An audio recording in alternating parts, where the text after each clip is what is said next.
Okay, it's 6:01. The December 20th special meeting of the Mountain View Westman School District Board of Trustees is called to order. Will you please stand for the Pledge of Allegiance? Pledge allegiance to the flag of the United States of America and to the republic for which it stands, one nation, under God, indivisible, with liberty and justice for all. Thank you, everyone. The next item on the agenda is the roll call, and there is actually a public comment on that before. I don't know, do we do the public comment before or after the roll call? I'm not used to having public comments on this item. No. Okay, roll call, please. Jose Gutierrez Jr. Ellen Wheeler. Tamara Wilson. Devin Conley. Laura Blakely. Let the record reflect that all the trustees are here. Now, public comment. Yes. I had a Please nice... state your name for the record. Oh, yeah. My name is Stephen Nelson. I'm a resident of Mountain View. I used to be on this particular board, or I guess it was a different board anyway, for this organization. I had a nice talk with one of the trustees, and really what it is, it's what constitutes being present.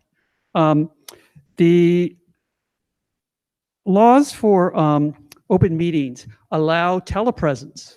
You could be somewhere else in the world, and if you can figure out how to do a phone connection, you can attend a meeting. But also, what that requires is that it be announced in the agenda 3 days before it's going to happen.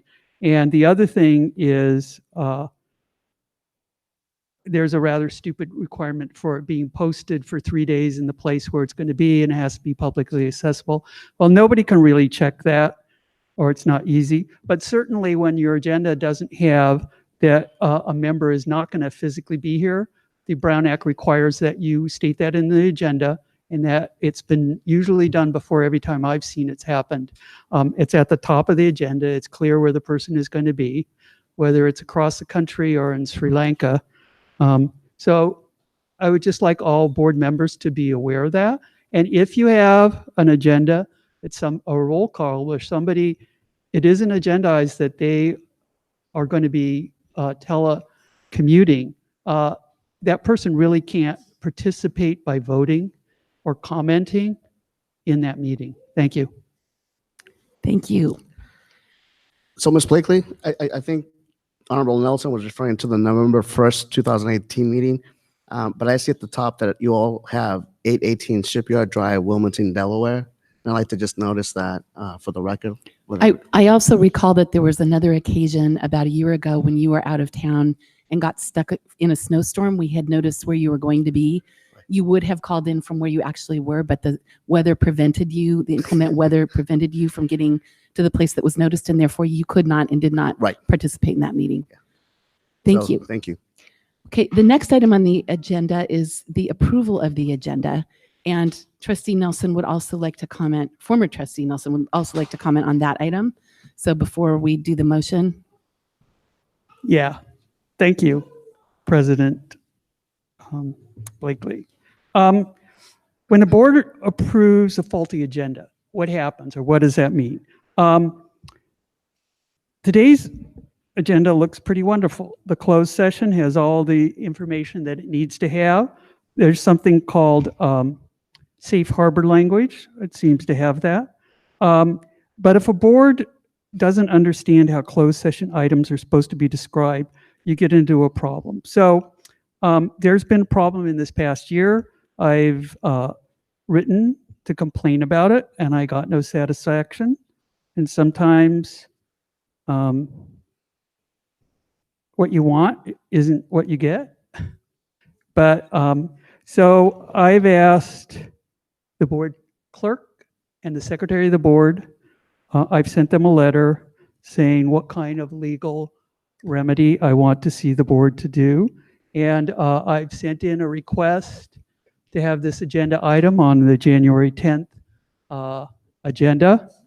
And I mailed it today, but I'm not sure how the mail's going to work. So I'll also give a written copy of it to Superintendent Rudolph. Have you gotten it? Has the clerk gotten the, okay, Thank you. Thank you. I will note that we always comply with advice from legal counsel and not members of the public commenting on how we should prepare our agendas. So the next item, or the item on the agenda, is the approval of the agenda. Do we have a motion? So moved. Second. All in favor? Aye. Okay, on a motion made by trustee Gutierrez and seconded by trustee Wheeler, the agenda was unanimously approved. And now I would like to turn over the meeting to the formal secretary of the meeting, Superintendent Rudolph, for the organizational meeting. Do you want to sit here?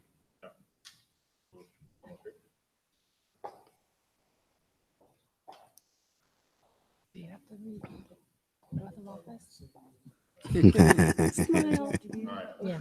Don't be nervous. I state your name. I, Devin Conley, Solemnly swear or affirm do solemnly swear or affirm that I will support and defend the Constitution of the United States that I will support and defend the Constitution of the United States and the Constitution of the State of California, and the Constitution of the State of California, all enemies, foreign and domestic, against all enemies, foreign and domestic, that I will bear true faith and allegiance to the Constitution that I will bear true faith and allegiance of the United States and the Constitution of the State of California, of the United States and the state, that I take this obligation freely that I take this obligation freely without any mental reservation, purpose, or evasion, without any mental reservation or purpose of evasion, and that I will well and faithfully discharge the duties upon which and that I will well and faithfully discharge the duties upon which I am about.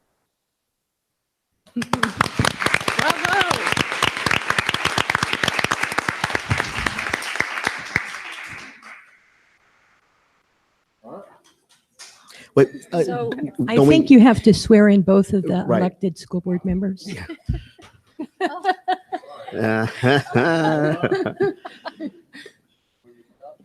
Historically speaking, in the past, what this board's done is You get re-sworn. There we go. Let's do it again. Yes, yes. All right. All right, just repeat after me.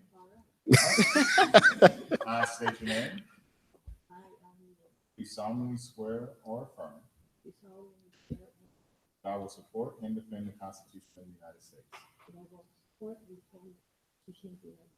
and the Constitution of the State of California against all enemies, foreign and domestic.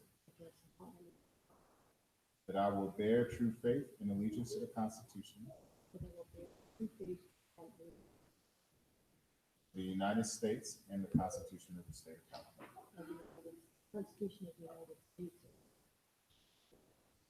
That I take this obligation freely without any mental reservation or purpose of evasion.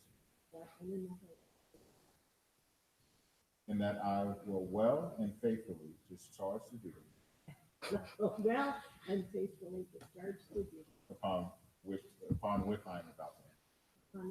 Which? With. which With. I am about to enter.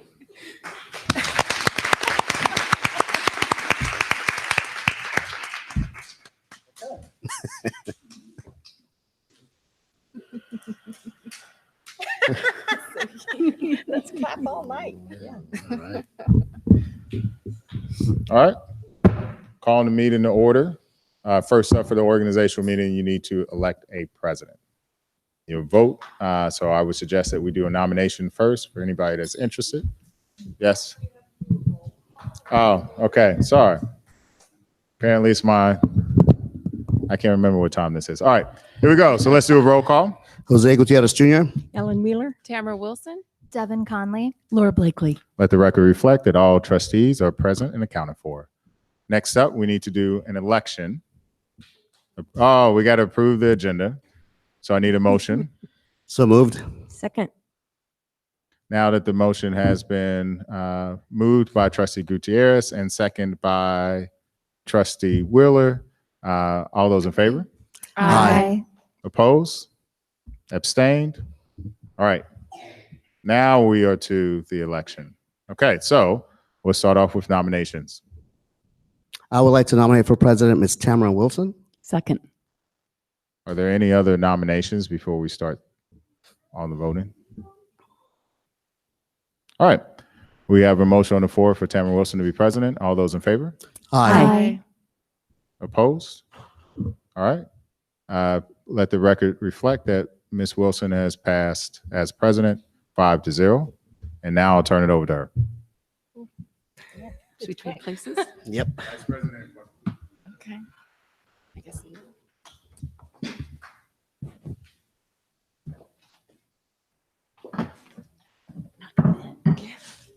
Come on.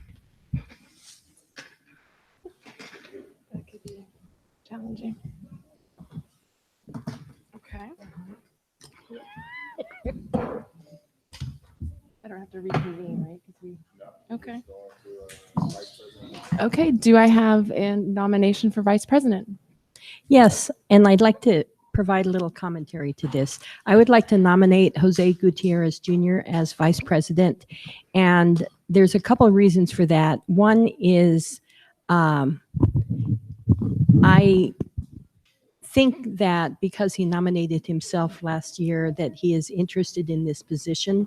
And I also think that because he has a shorter amount of time on the board and fewer opportunities to be vice president than I have had, that I think instead of me moving up ahead of him, you know, in the kind of traditional rotation, that I think it's more appropriate at this time for Trustee Gutierrez to take on this job if you are willing and able. Sure. A second. All those in favor? Aye. And, Aye. Any opposed? Let the record reflect that a unanimous vote for Trustee Gutierrez is now the vice president of the board. Congratulations. Yay. And now we need a nomination for clerk. I'd like to nominate Devon Conley. Devin. Oh, Devin. Bear with me here. Everyone Second. butchers my name, so hey, yeah. Second. All those in favor? Aye. Any opposed?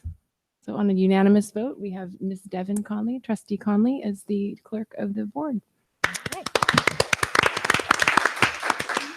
So next item on the agenda. Oh.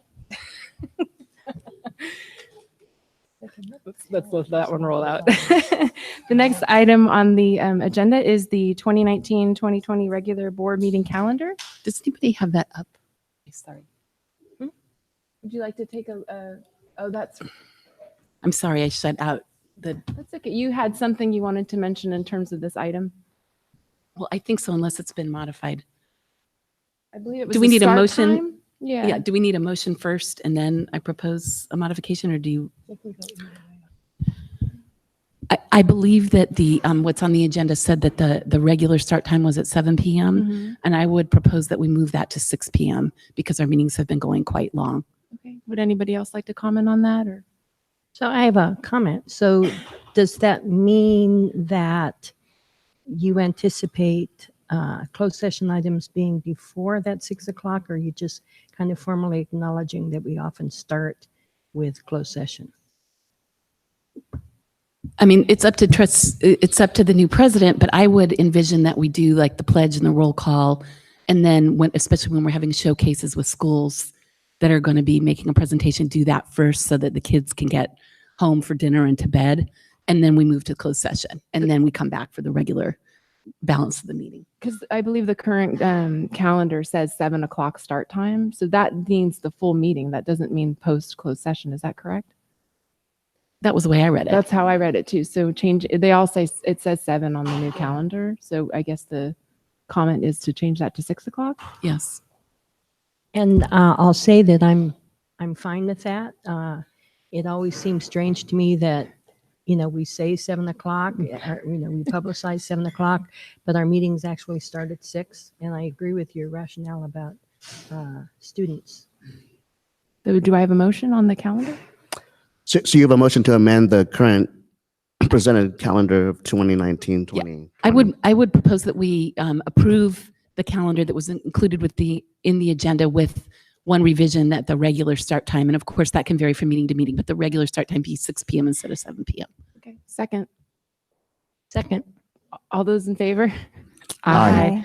Let the record reflect that on the nomination of trustee, Blakely. Blakely and seconded by Wheeler, the 2019-2020 regular board calendar meeting calendar is passed.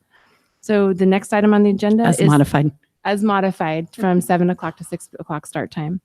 The next item on the agenda is the board representative assignments. I don't have that list in front of me. I don't know if people. So we currently have what looks like 1, 3, 4, 5, 6, So will you 9 read different them? committees, including the Citizens Oversight Committee, which is currently our representative is Laura Blakely. The County Committee on District Organization is Trustee Gutierrez. The District Advisory Committee is our trustees Blakely and Wheeler. The DLAC Committee is Trustee Gutierrez. MVEF is Trustee Gutierrez. It's myself on the Parcel Tax Oversight Committee. We do need a new representative for the PTA Council because former Trustee Colaginado will no longer be representative on that committee. And the Santa Clara County School Boards Association, Trustee Wheeler is the current representative. I think And CHAC also should be, CHAC should be on here, and opportunities for community involvement. Would that also include a representative from the board? That would be the challenge team? no, No? Okay. anyone can go to that, right? It's- And I believe, did we add the position for the exemptions for boundary transfers? You wanted a board member on that committee as well. Okay. Well, and the Citizens Oversight Committee, isn't there, oh, that's Measure G. Do we also have one for the parcel tax? Am I just skipping over this? Yeah, there is parcel tax oversight. Okay, sorry. So I mean, there's at least one to fill. I don't know if people want to switch. Do we usually And just go can- down the list? can I- and- Excuse me, can I clarify where it says County Committee to District on District Organization? What that formally is board presidents can name the person that it comes in on a ballot, and the board president could select that person, the person that they think the board wants to do. But so it's a ceremonial kind of thing that this person does not actually serve on the county committee on district organizations. I'm actually a representative to that committee, and the way that is structured is there are 2 committee members from each supervisorial district. So there are 10 from our area, Joe Simidian's area. There are 10 total. Okay. But those are elected positions by all the boards in the county. And what we have traditionally done in our school district is we've had a discussion about it, but formally it could just be the president who, votes on those candidates. So right now we've got, like I say, we've got 2. If one of them retires, then a spot would open up and then there'd be a countywide election. Okay. So are there any changes you want to, Devin, is there a committee you're particularly interested in as a new board member? I'm happy to take on the PTA Council. Okay. Since that is open. Okay. Is everybody happy with their current assignments, or are there any, do you want me to go down the list and I'm recommend good. changes? Okay. Unless, yeah. Yeah, I'm fine. So am I. I'm happy to step forward and depending on the time, I believe it's in the evenings, to be on the committee for transfers and exempt. Okay, perfect. So I think we have all of this. Do we have to make a motion on this? Yes. Do we? Oh, check. Who wants to be the representative? I've been it, so that when Okay. I said I would continue, Okay. if that's, So do we make a motion on? Yeah, and Okay. Kathy, do you have all the names that everybody has stated so far? There's not much of a change. So I move that we appoint the members as we have discussed. A second. All those in favor? Aye. On a motion moved by Trustee Wheeler and seconded by Trustee Gutierrez, the board representative assignments has passed unanimously. So now is the opportunity for members of the public to address the board concerning items on the closed session agenda. Are there any members of the public who wishes to speak on the closed session items? Seeing as we have none, I will adjourn to closed session at 6:22 p.m. Okay.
Post-its Oh, yeah. to make little comments as we're going through. So I was going to say, looking at this certificate of election, the first year I was elected, Jim Negri was superintendent, and he presented them to us in frames. Wow. Wow. And nobody else has ever done that ever since. It was Jim, not Eleanor? Yeah, it was Jim. Yeah. I mean, Eleanor. Yeah. At 7:10 PM, I'd like to reconvene the meeting of the Mountain View Westman School District Board of Trustees. I'd like to report out from closed session, a settlement agreement with regard to student number 600156663 was approved. The agreement fully resolves students' claims regarding special education placement for the current school year. The next item on the agenda is the consent agenda. The following items will be handled with one action. However, any item may be removed from consideration by individual board members or the superintendent. Do I have a motion? So moved. Second. On a motion from, all those in favor? Aye. On a motion from trustee Gutierrez and seconded by trustee Blakely, the motion passes unanimously. The next item on the agenda is communications. Do we have any members from employee organizations wishing to speak tonight? Mr. Dector.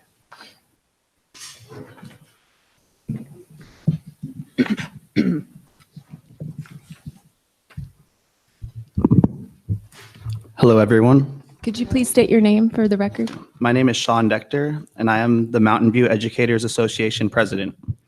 It appears that Bullis Mountain View might be approved with restrictions out of fear that the district would lose oversight of this potential charter school.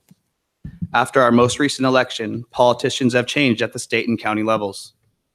To approve a charter school out of fear of losing oversight is not the way a district should function. We should not be bullied by Bullis Charter School. Yes, we might be able to phase out Bullis Charter when they do not meet the restrictions placed on their charter, but I feel that would be in our best interest to deny their charter now. We could deny their charter for the following reasons. The charter school presents an unsound educational program for the pupils to be enrolled in the charter school. The petitioners are demonstrably unlikely to successfully implement the program set forth in the petition. The County Board of Education is not pro-charter like it once was when Bullis Charter was approved in Los Altos. CTA feels that the county would not approve their charter. At the state level, we now have Tony Thurman, who is our newly elected state superintendent. Thurman said he would favor a pause in the approval of new charter schools while the state determines the tipping point of the negative impact on traditional schools from the loss of students and revenues they'd otherwise bring to that district. Let's put this to the test. Thurman has personally seen the devastation that charter schools can have on a district. He has seen the effects of charter schools on Oakland, where the Oakland Unified School District has faced huge budget cuts due to the fact that 1 in 4 students attends a charter school. Our school board faces a difficult decision today, whether to approve or deny the charter of Bullis Mountain View. This decision will have a major effect on our district in many ways, and I hope that you, as a school board, look at your constituents, at the public. Are they in support of this new charter school? I would like to conclude with this. Bullis Mountain View, if you do get approved, to become a member of our community's education program. I welcome you to our great district, and I challenge you to meet the needs of our lower socioeconomic students. These students need all of the resources that we can provide. I wish you the best of luck in this goal, because this is a common goal of our district as well. I would also like to welcome your teachers to the Mountain View Educators Association, or MVEA. All teachers in our district need to have union benefits, and I would like to provide your future teachers with the best possible working conditions. All teachers in Mountain View Wisman School District should have benefit from our collective bargaining agreement. I do not feel our teachers should have separate rights, and I hope to unionize your charter school. Thank you for your time. I still feel that Bullis Charter School is not needed in Mountain View. Thank you.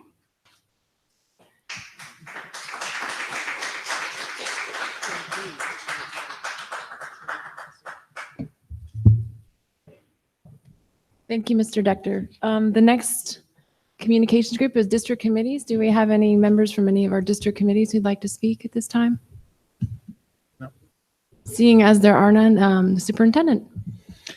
So happy December 20th. And happy holidays and happy new year to everybody. If you're traveling, please be safe. I just wanted to state that this week we were awarded a grant. It's a matching grant. As you know, in 2015, the Board of Trustees made a decision that instead of moving our special ed students from site to site, depending on space, that they wanted dedicated spaces for each group. We then, Dr. Clark and I, sat down and talked about our vision for this because it was essentially the meeting that we both started. And we came to the conclusion that part of our job is to create a classroom that is adequate for our medically fragile students. And we made the decision that we would place those students at Landals, and that instead of having 2 special day classes, we would combine it into one. One side of the classroom being a therapeutic class side, where we can have therapy and any other services that were needed. There would be a special place in between for a calm down room, as well as a separate restroom. And then we would have the actual classroom. This classroom is twice the size of the current classroom that we're using and twice the size of any other SDC class that we have. In addition to that, I realized that while we were placing medically fragile students at one site, we did not have the appropriate playground facilities to allow them to participate with their non-disabled peers. And so we applied for a grant to build an inclusive playground at Landals. It will require one of our playgrounds to be demolished, but we do still have funds in Measure G. It's already been on our budget allocation sheet, and it was matched just recently. Joe Simidian proposed the effort. And so I just want to say out to the public, we're really excited that A, we've created this class and that we will have a dedicated space in our district, but B, that we will have an all-inclusive playground for our medically fragile students who will be at Landals, so they too can participate at that site. So I just want to congratulate staff for fulfilling the board's vision to make this happen. Thank you. So now is the time for community comments. This is the time reserved for community members to address the board on items that are not on the agenda. The board and administration welcome this opportunity to listen. However, in compliance with the Brown Act, the board is not permitted to take action on non-agenda items. Speakers are requested to complete a speaker card and state their name for the record. If there are additional comments after 10 minutes have elapsed, this item may be continued after all action and discussion items are completed. So let's see. Do we have any members of the public who'd like to speak on items that are not on the agenda? Seeing as there are none, we'll move on to review and action. The first item is the tentative agreement between the Mountain View School District in California and the CSEA Chapter 812 with Ms. Geisel. Good evening, trustees. I'm very pleased to announce to you that we have reached a tentative agreement between the Mountain View Wisdom School District and California School Employees Association, CSEA, Chapter 812. Before you, you see the TA, which would be a 5% salary increase effective July 1st, retroactive, as well as a 1% off schedule payment, one-time payment. Additionally, we have formed a classified education stipends task force. It's a big word. We're beginning to hold our meetings twice a month, starting in January, to develop a framework for our unit members to obtain additional education and skills. We're asking for volunteers from all different facets of our classified employees. We're very excited to start the work in January and hope to have a framework by the end of this school year to implement in the fall. So staff is requesting that you approve the tentative agreement between our district and CSEA Association, Chapter 812 for 1819. Oh, and I have the president behind me. Thank you.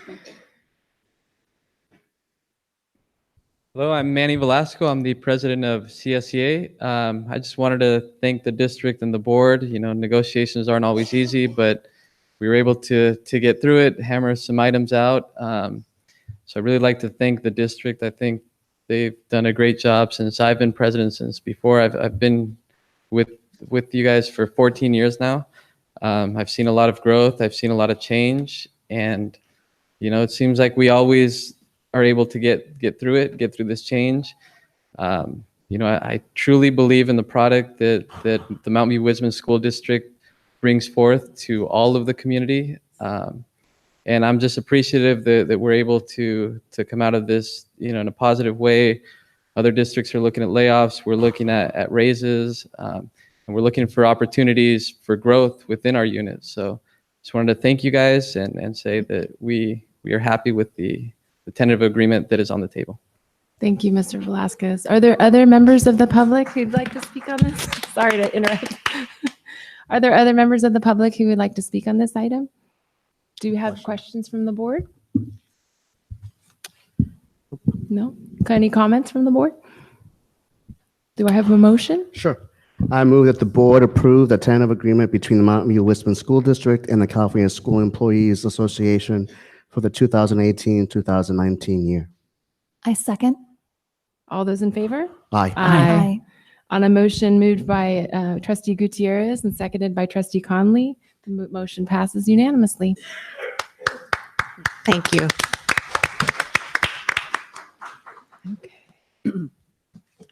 And the next item on the agenda is board policy number 0420.4, charter school oversight. Yep, Dr. you're going Rudolph? to hear my voice for a little bit today. So we're going to start off with board policy 0420.4. This is the first time that our district has had a charter petition since its formation. Regardless of the outcome today, the board does need to adopt a governing policy for how to handle petitions. And so what we have put forth is CSBA's approach to reviewing and approving charters, and that we're asking for you to move on to approve for first reading, and then we'll bring it back for second. Thank you. Do we have, it looks like we have one community comment on this from Janine Ramirez. Is that correct? Would you mind stepping up to the podium, please?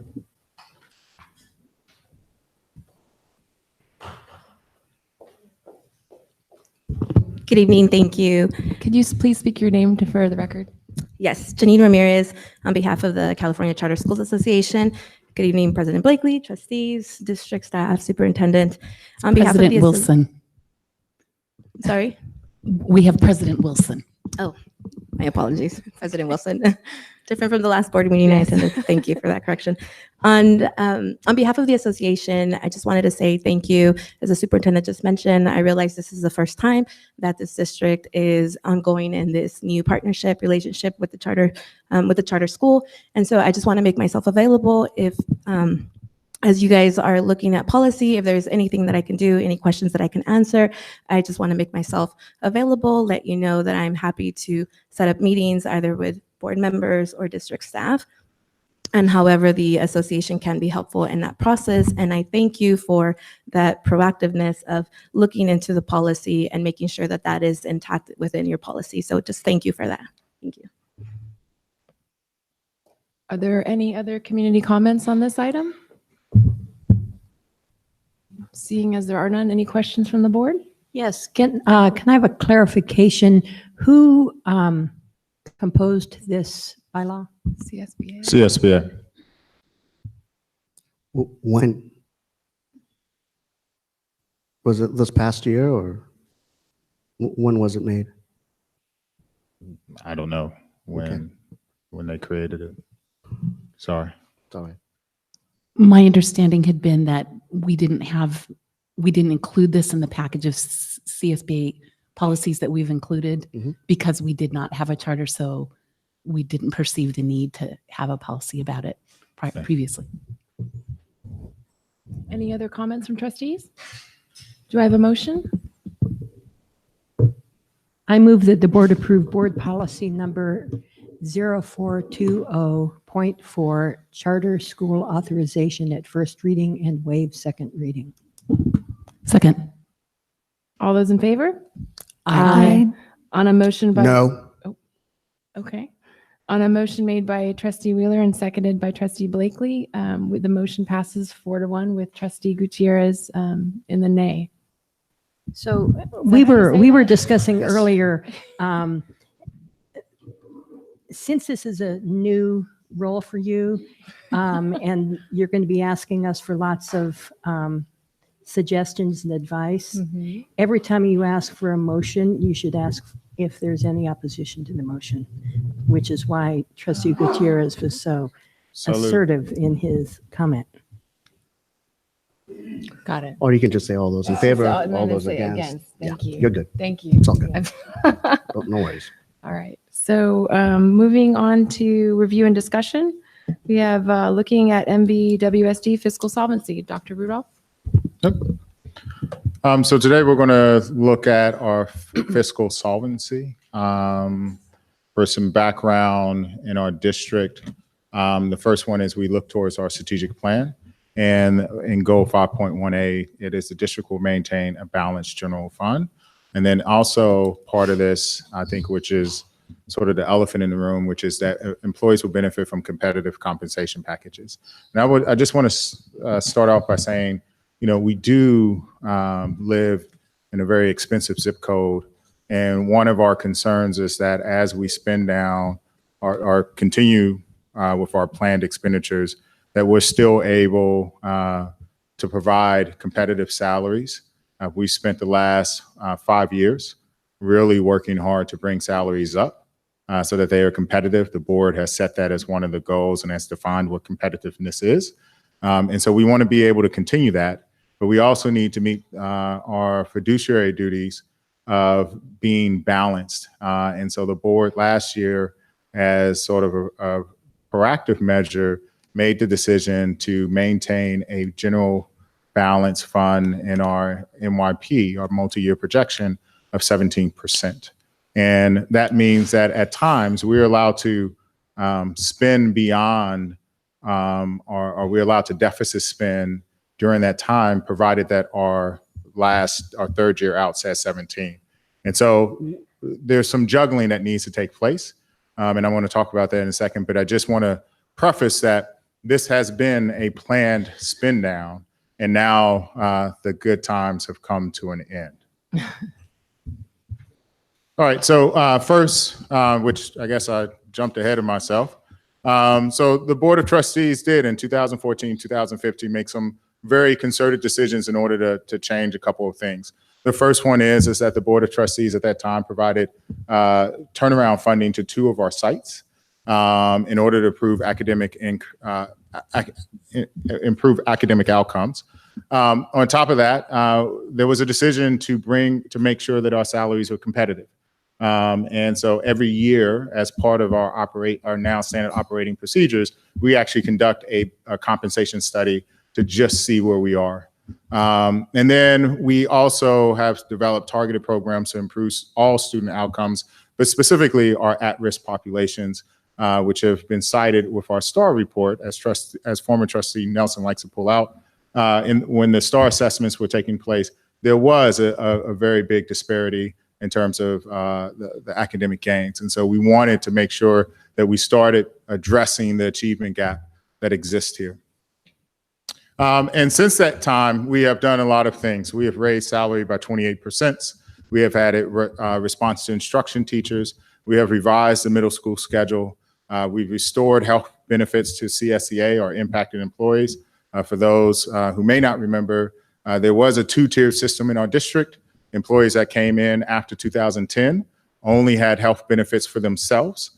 Employees who were working for us before 2010 had the benefit of all benefit packages. And then it was different because the teachers had all teachers had the similar program, but CSEA management had different policies. And so the story that I brought up when we brought this, we had a janitor who simply worked to provide health care for his family or her family, it's kind of a shame that your whole paycheck actually goes to just cover the healthcare bill. We've added instructional coaches. We've added school engagement facilitators. We provided turnaround funding. We've expanded summer school, and we provide summer and winter meals to students. But on top of that, though, we're pretty fortunate.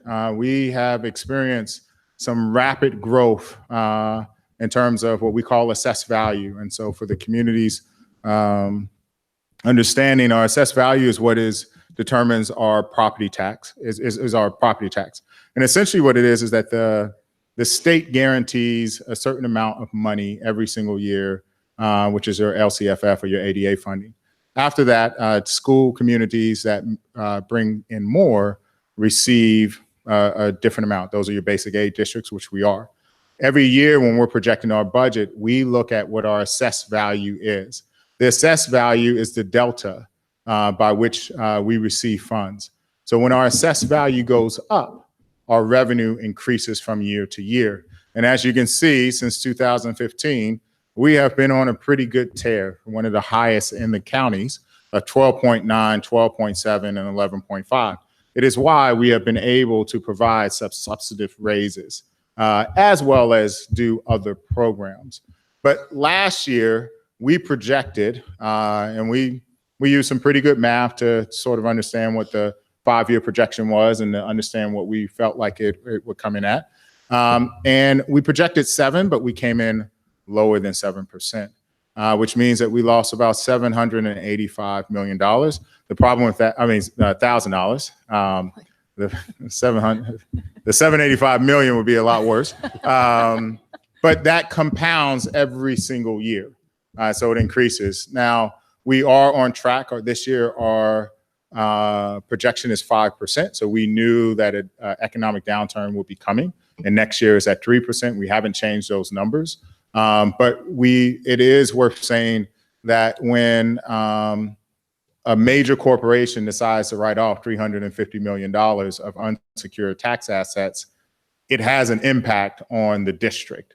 So for both us as well as the high school district. And so this was the first year that we actually did not meet our projections, which had an impact. Now, the other piece of this is that we made when I want to say it's probably 2 boards ago, when the decision was made to open Vargas Elementary, the decision was also made that we would take out a certificate of participation in order to cover it. We also acknowledged that we would use lease revenue and developer fees in order to pay for it. And as Dr. Clark, as well as I stated, developer fees change from year to year, which means that the amount of money that we could pull in from Fund 40, which is our lease revenue fund, changes from year to year. So in 2016 and 17, we brought in $2.5 million in developer fees. Our certificate of participation bill is 2.6. So we only had to contribute $100,000 out of our lease revenue, and the rest of it came back in. Last year, it was 1.7. So if you think about that for a second, not only did we lose funds in terms of our revenue, but then we had to contribute more of our lease revenue, which actually will come back to our students, goes into Fund 1. So that has a compounding effect. And so here you can see sort of the first interim picture. So the projected and planned operational deficit when we adopted our budget was that we would have a $4.3 million deficit with a 28.6% reserve and a year 3 deficit of 17.3, which meets board policy. Now, I do want to say that 17% is actually pretty healthy. Los Altos has 6%, but what we are in their NYP, but what we want to do, school services says that you should have somewhere between 17 to 20% in order to cover your bills in the case of an emergency. And so when we brought that policy to the board, Dr. Clark and I both stated that we believe the conservative approach is the best approach. And part of the reason why I'm up here right now is because our district has been able to avoid financial turmoil or turn down because we have been pretty conservative and we have had a healthy reserve. So when the rest of the districts were laying people off, when they were doing furlough days, our district did not experience any of that. So the 17% is a very prudent approach to make sure that we're fiscally solvent. But as you can see, now that we've started the year and that our assessed value has come in, we are now operating at our third year projection is 13.7% reserve. Now, oftentimes, Dr. Clark and I hear that, well, every year you come out and you say doom and gloom, and the projections are never, you're never going to get there. But part of that's because we start making some very smart decisions to avoid the 13.7 or worse. And so this is one of those approaches where we need to cut back in some ways in order to make sure that we hit the 17%. So we won't let Dr. Clark and I both are committed to making sure that we don't hit the 13.7% because we have 2 years to correct the problem. And we do that by adjusting different things or cutting different programs.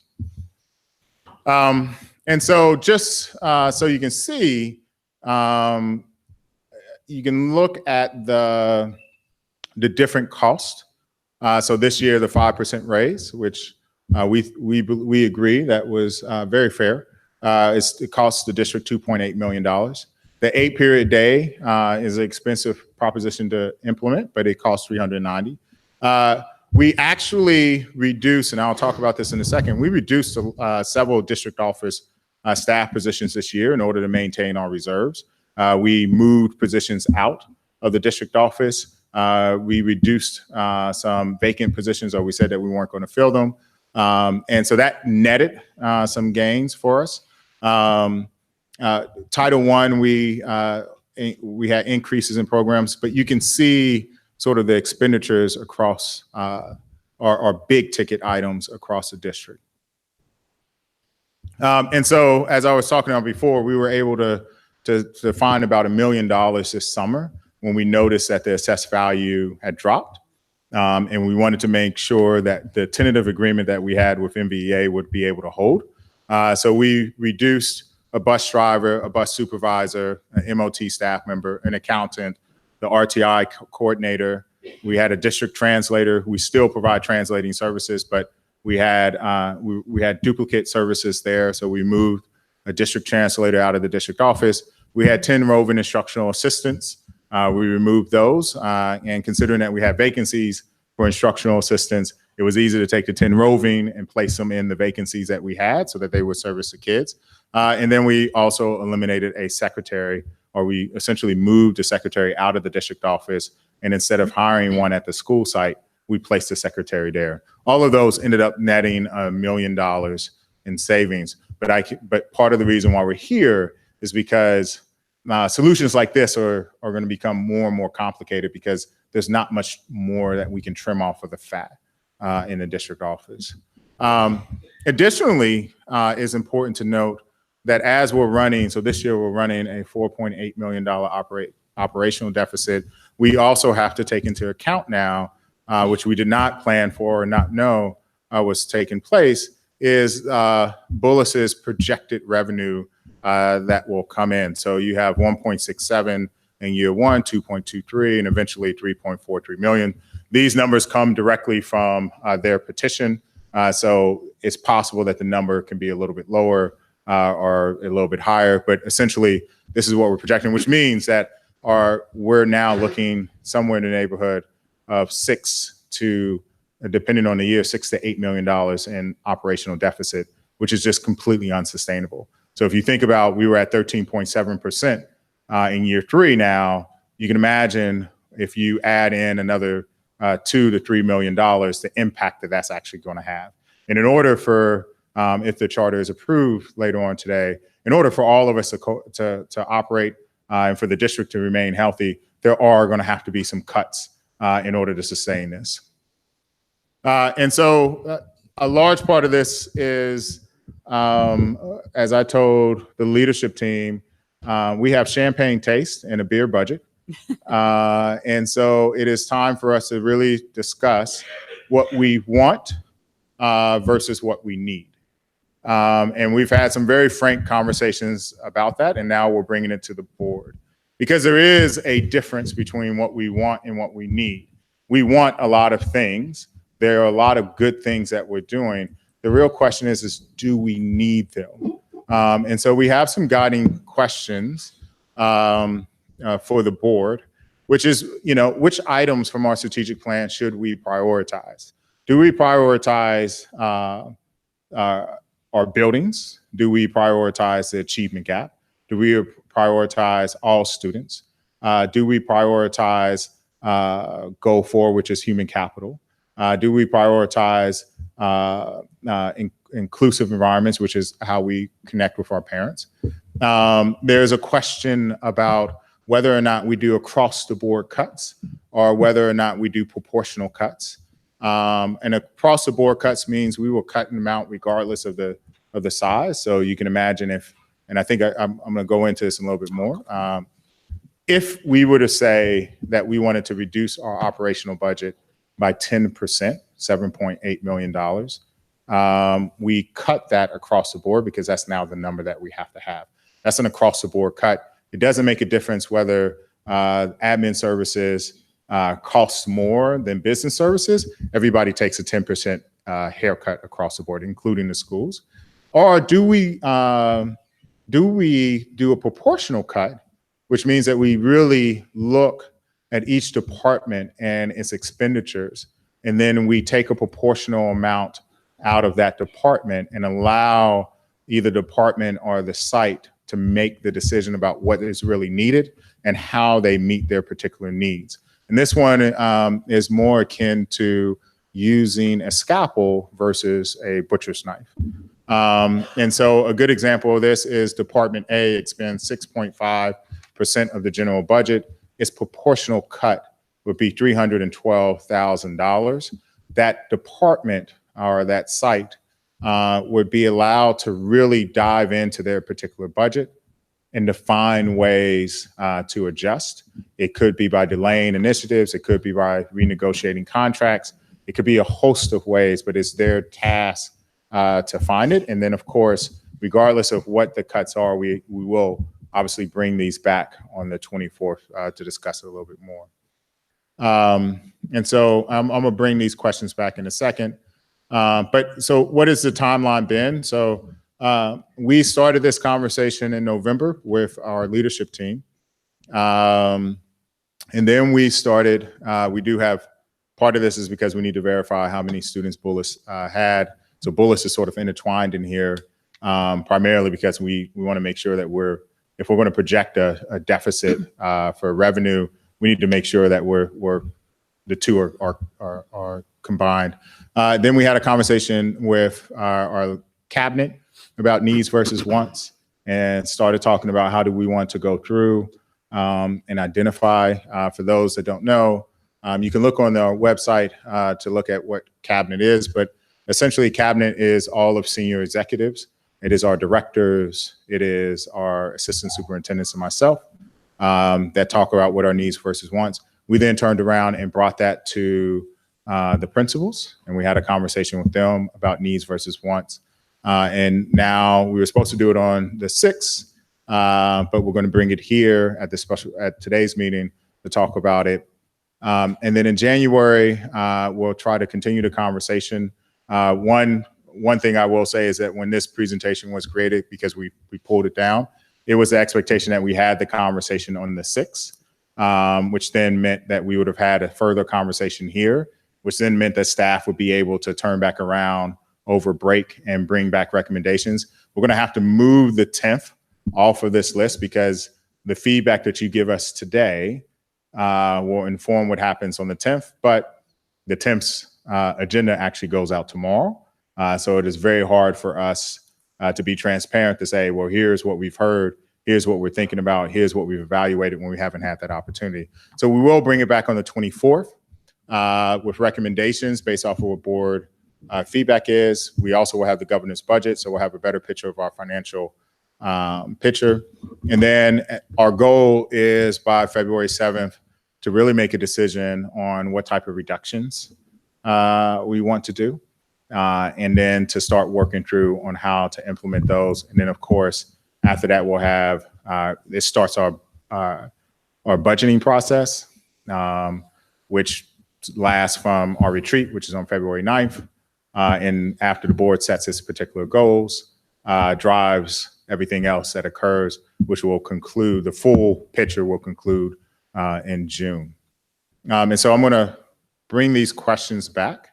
here. I know you're going to allow public comments, but the question that we have is for you to give us an idea of what types of things we should be looking at as we start examining our budget, and what type of things are you thinking about could possibly be removed out of our operating expenses.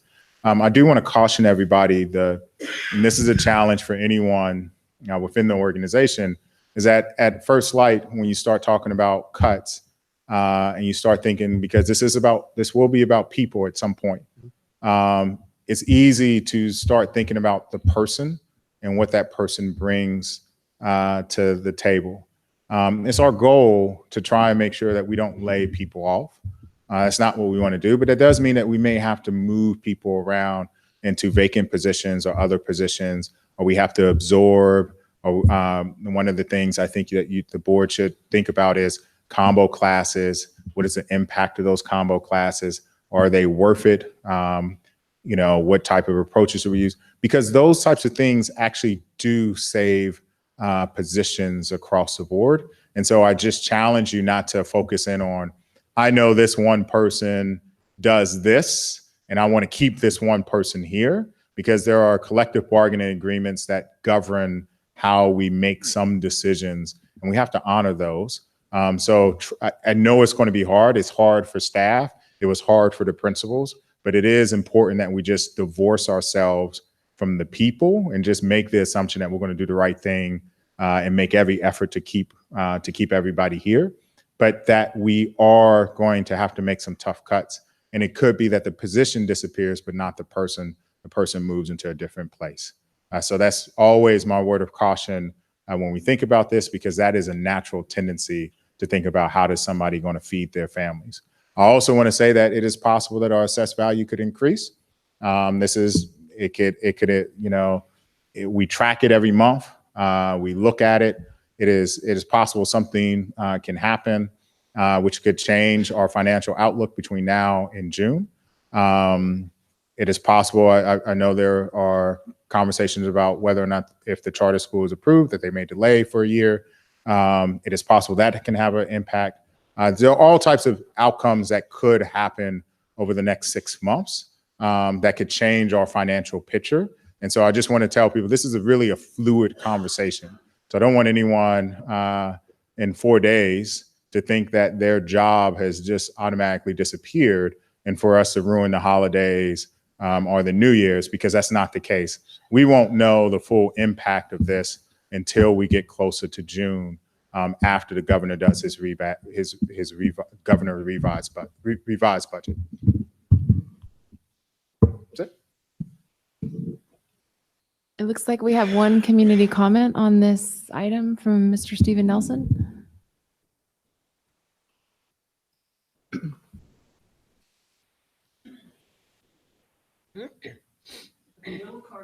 Cardboard is good, according to Steve Olson, and a lot of cardboard must be better.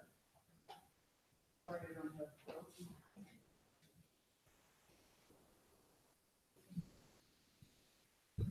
I guess I got 3 minutes. I'm not used to that anymore.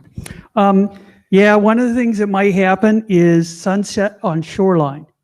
That getting rid of that one district will give you a delta of assessed valuation in the billions, including the 1 billion new place that Google just bought.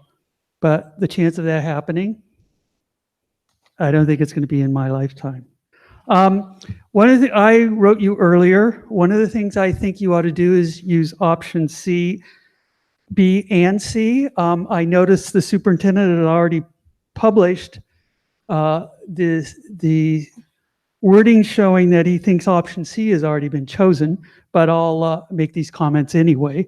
One of the things I think you need to do is the list of new things that were introduced in this, trying to use the excess reserves for jumpstarting things. I was part of the board at that time that decided to do things that way. But one of the things you should look at is the first things that you put in and see if they're making measurable differences. This chart is showing you item 3 on what I sent you earlier, several days ago. It's to look at the engagement facilitators, which are paid with the target money, which is supposed to be for kids that are economically disadvantaged, is the one I always focus on. And one of the things is we have 2 high-wealth schools that each have I understand 100% engagement facilitators. These 2 wealth schools have shown plenty of parent engagement. In fact, sometimes as board members, you'd wish they would have less engagement. But the problem is when you put money into these positions, what this is showing is a thing that used to be like Space Invaders. You remember that old thing? There's a bunch of economically disadvantaged kids up here who are all coming down trying to get community engagement facilitators. And in Therakoff, where there's something like 230 economically disadvantaged kids, there's 1 facilitator. In Stevenson, there's also, where there's only 28 economically disadvantaged kids, there is 1 full-time facilitator. When I did the numbers, when this idea of distributing things was first on this, which was proposed about 4 years ago, the numbers were Stevenson was getting about $1,500 per economically disadvantaged kid, while somewhere like Therakoff was getting $200 for each kid there that needed a facilitator. This is the kind of thing that you guys can spend your money better. I'm glad I got one trustee sending me something about what a ROI. What's your return on investment?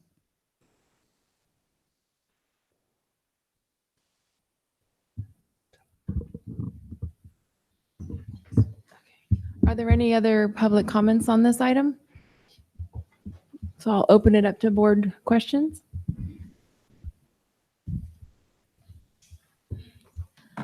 I would like to know more about the discussion with the leadership team and their needs and wants assessment and how the principals felt about this. So we are in the process of vetting those, and I don't want to. Well, let me say this: we were quickly, because I sit on the leadership team also. We were able to find about $5.5 million. Whether or not the $5.5 million is something that is acceptable to either the trustees or to the community is really part of the question. And so what we're looking to do is to see where the trustees lie, because I think that's going to inform which ones we spend time investigating on. So let me give you a good example. And this is not to tip our hat or anything. In previous times when our district went through a financial downturn, they eliminated library technicians, they eliminated clerks, and they obviously were Prop 13, we eliminated art teachers, busing, and all those types of things, right? So you could toss out the cost of clerks, and you could toss out the cost of library technicians, but is that something really that we think should disappear? And I think, you know, one of the most important things about a community is that you can tell what a community values by how it spends its money. And so, do we value libraries? Do we value attendance clerks that can track?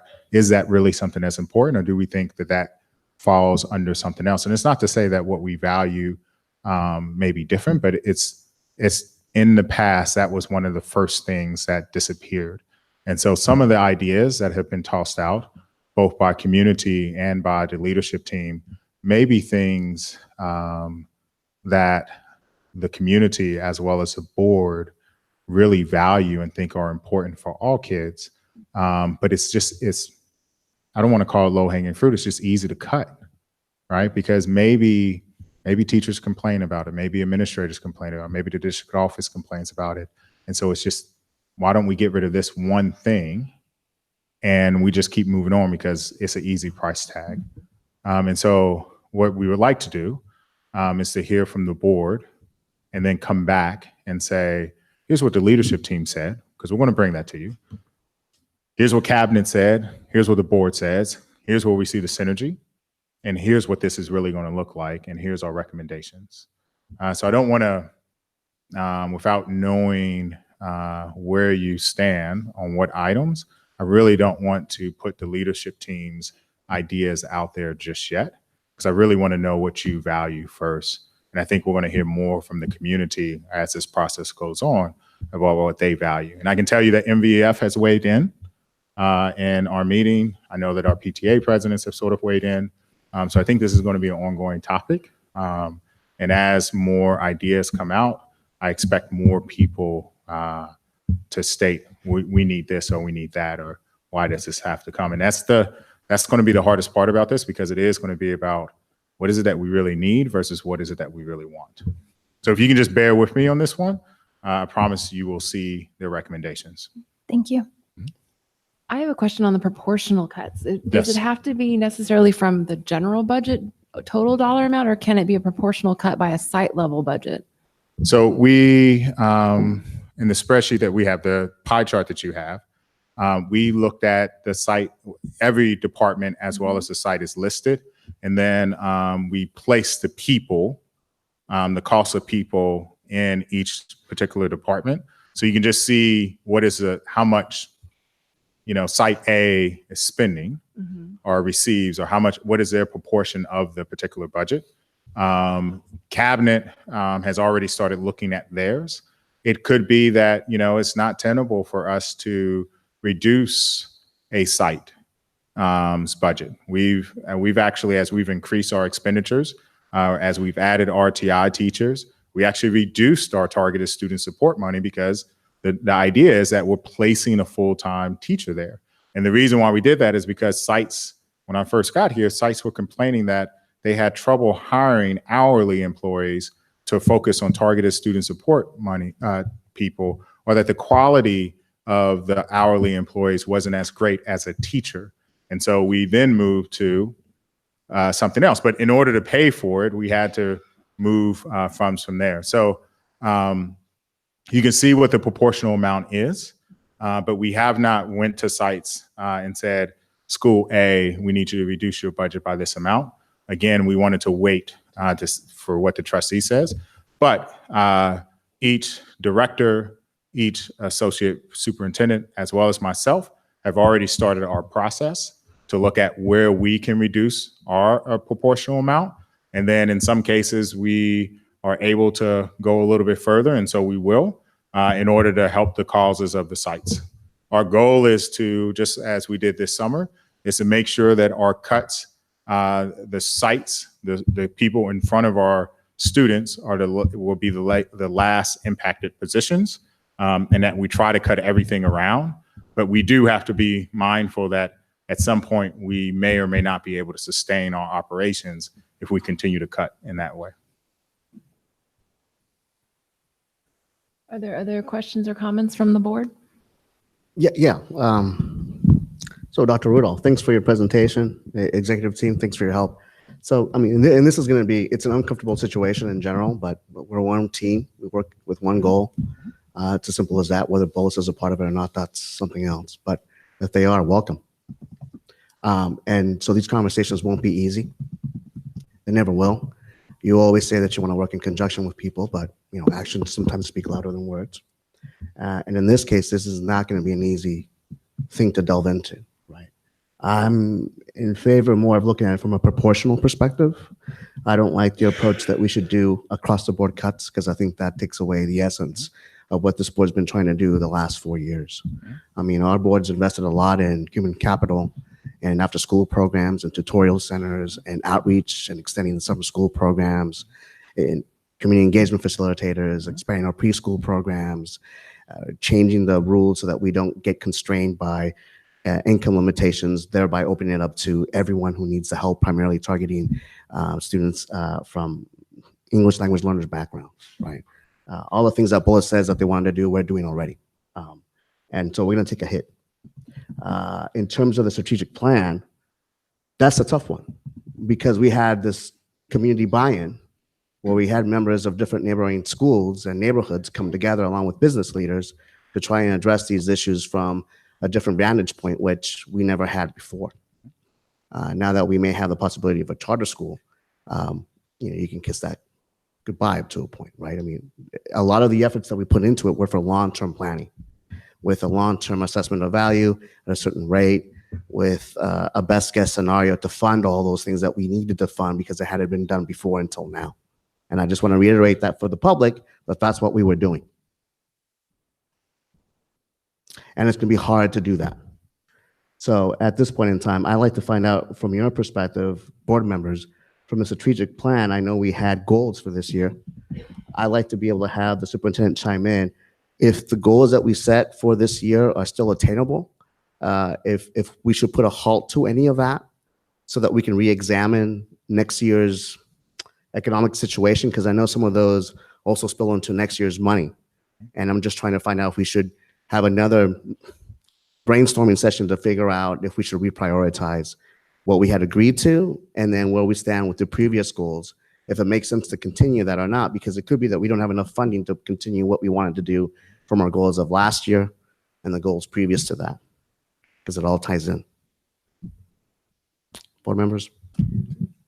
Well, I was going to chime in just on the strategic plan itself and not so much on the board goals. Sure. But the first one is achievement. The second one is achievement gap, closing the achievement gap. The third is inclusive and supportive culture. The fourth is human capital. And the fifth is resource stewardship. And I think we all agree that all of those are very, very important. And to some degree, they're interrelated as well. I would say achievement and closing the achievement gap, if I had to prioritize, are critically important. And I know that we can't do that without an inclusive and supportive culture and great teachers, the human capital piece, and then the resource stewardship, goes along with it. But in terms of looking at things just like programs that benefit the achievement gap and promote student achievement, I can't talk this evening, that close the achievement gap and promote student achievement, I feel are very, very important. So things like RTI, and I know we have asked, and you're working on. We have an assessment, yes. Right, but intuitively and anecdotally, everybody I talk to, from principals to teachers to students, believes that that has been very important at their sites. And so I would hate to see that go away, assuming that the study that you come back with confirms that it is helping contribute to student achievement and to closing the achievement gap. As far as inclusive and supportive culture, I mean, we need that, but I do wonder if we're really like focusing on the way I was looking at it and closing the achievement gap, do we need to have all of the positions at all the schools? Could some of them be consolidated at certain schools where there are less issues? So that would be something I would want to try and take a look at, and that's not to do short shrift any specific school, but some schools may have less of a need for an at-risk coordinator and a SCEF. There might be some consolidation or even sharing among campuses where there's less need or less issues at those campuses. Okay. As far as one of the easy cuts, I think that had been bandied about would be science camp and the 8th grade Yosemite. And those are very easy to cut. I am not in favor of cutting those at all. Even if they don't directly contribute to, academic achievement or closing the achievement gap. I just feel it depends on how you define closing the achievement gap. For equity, I think those programs are so important. We didn't have the 8th grade Yosemite trip when my kids were in 8th grade, and I've heard fabulous things about it. And so I would like that to be available to children. When my kids were in 5th grade, we didn't have science camp at every school. I think, or maybe in between my two kids, it was implemented, but that was just so important. And at the time, my kids attended one of the Title I schools, and there was a disparity in terms of the socioeconomic structure there. And I think especially 5th graders, they don't perceive that one kid is rich or one kid is poor. It's just Susie or, Jose or whoever it is in their class. They're really kind of colorblind, class blind, race blind still. That goes away at middle school. But I felt like science camp was just such a phenomenal opportunity for those kids to be together. And some kids had never camped. Some kids had never been out in nature, seeing trees and stuff. And so that's one, even though it's expensive and it might be very discreet and easy to cut, I wouldn't be in favor of cutting that. So a lot of what Trustee Blakely said are things that I also believe. So I'm going to kind of work from backward to forward. So I also believe we should not cut science camp in Yosemite. I also believe it. So one of the very interesting conversations, a philosophical and political conversation, is the idea between equality and equity. And you brought this up, Trustee Blakely. Some of our schools need more help and need more resources. So from an equitable perspective, it makes sense and it's fair to provide more resources to those schools. So all of the schools should not have an equal slice of the pie because not all of the schools have the same needs. So, you know, to the extent, and you gave an example of maybe combining school and community engagement facilitators for 2 schools, something like that, instead of every school getting the same thing. And I would also say the intervention specialists, some of our schools benefit from them a lot, and then some of our schools don't need them as much. So those are things that I would look at. And the main thing I wanted to say is that, you know, there's a lot of talk nationally and statewide about local control. I think option C is a method of local control. So I wouldn't give up district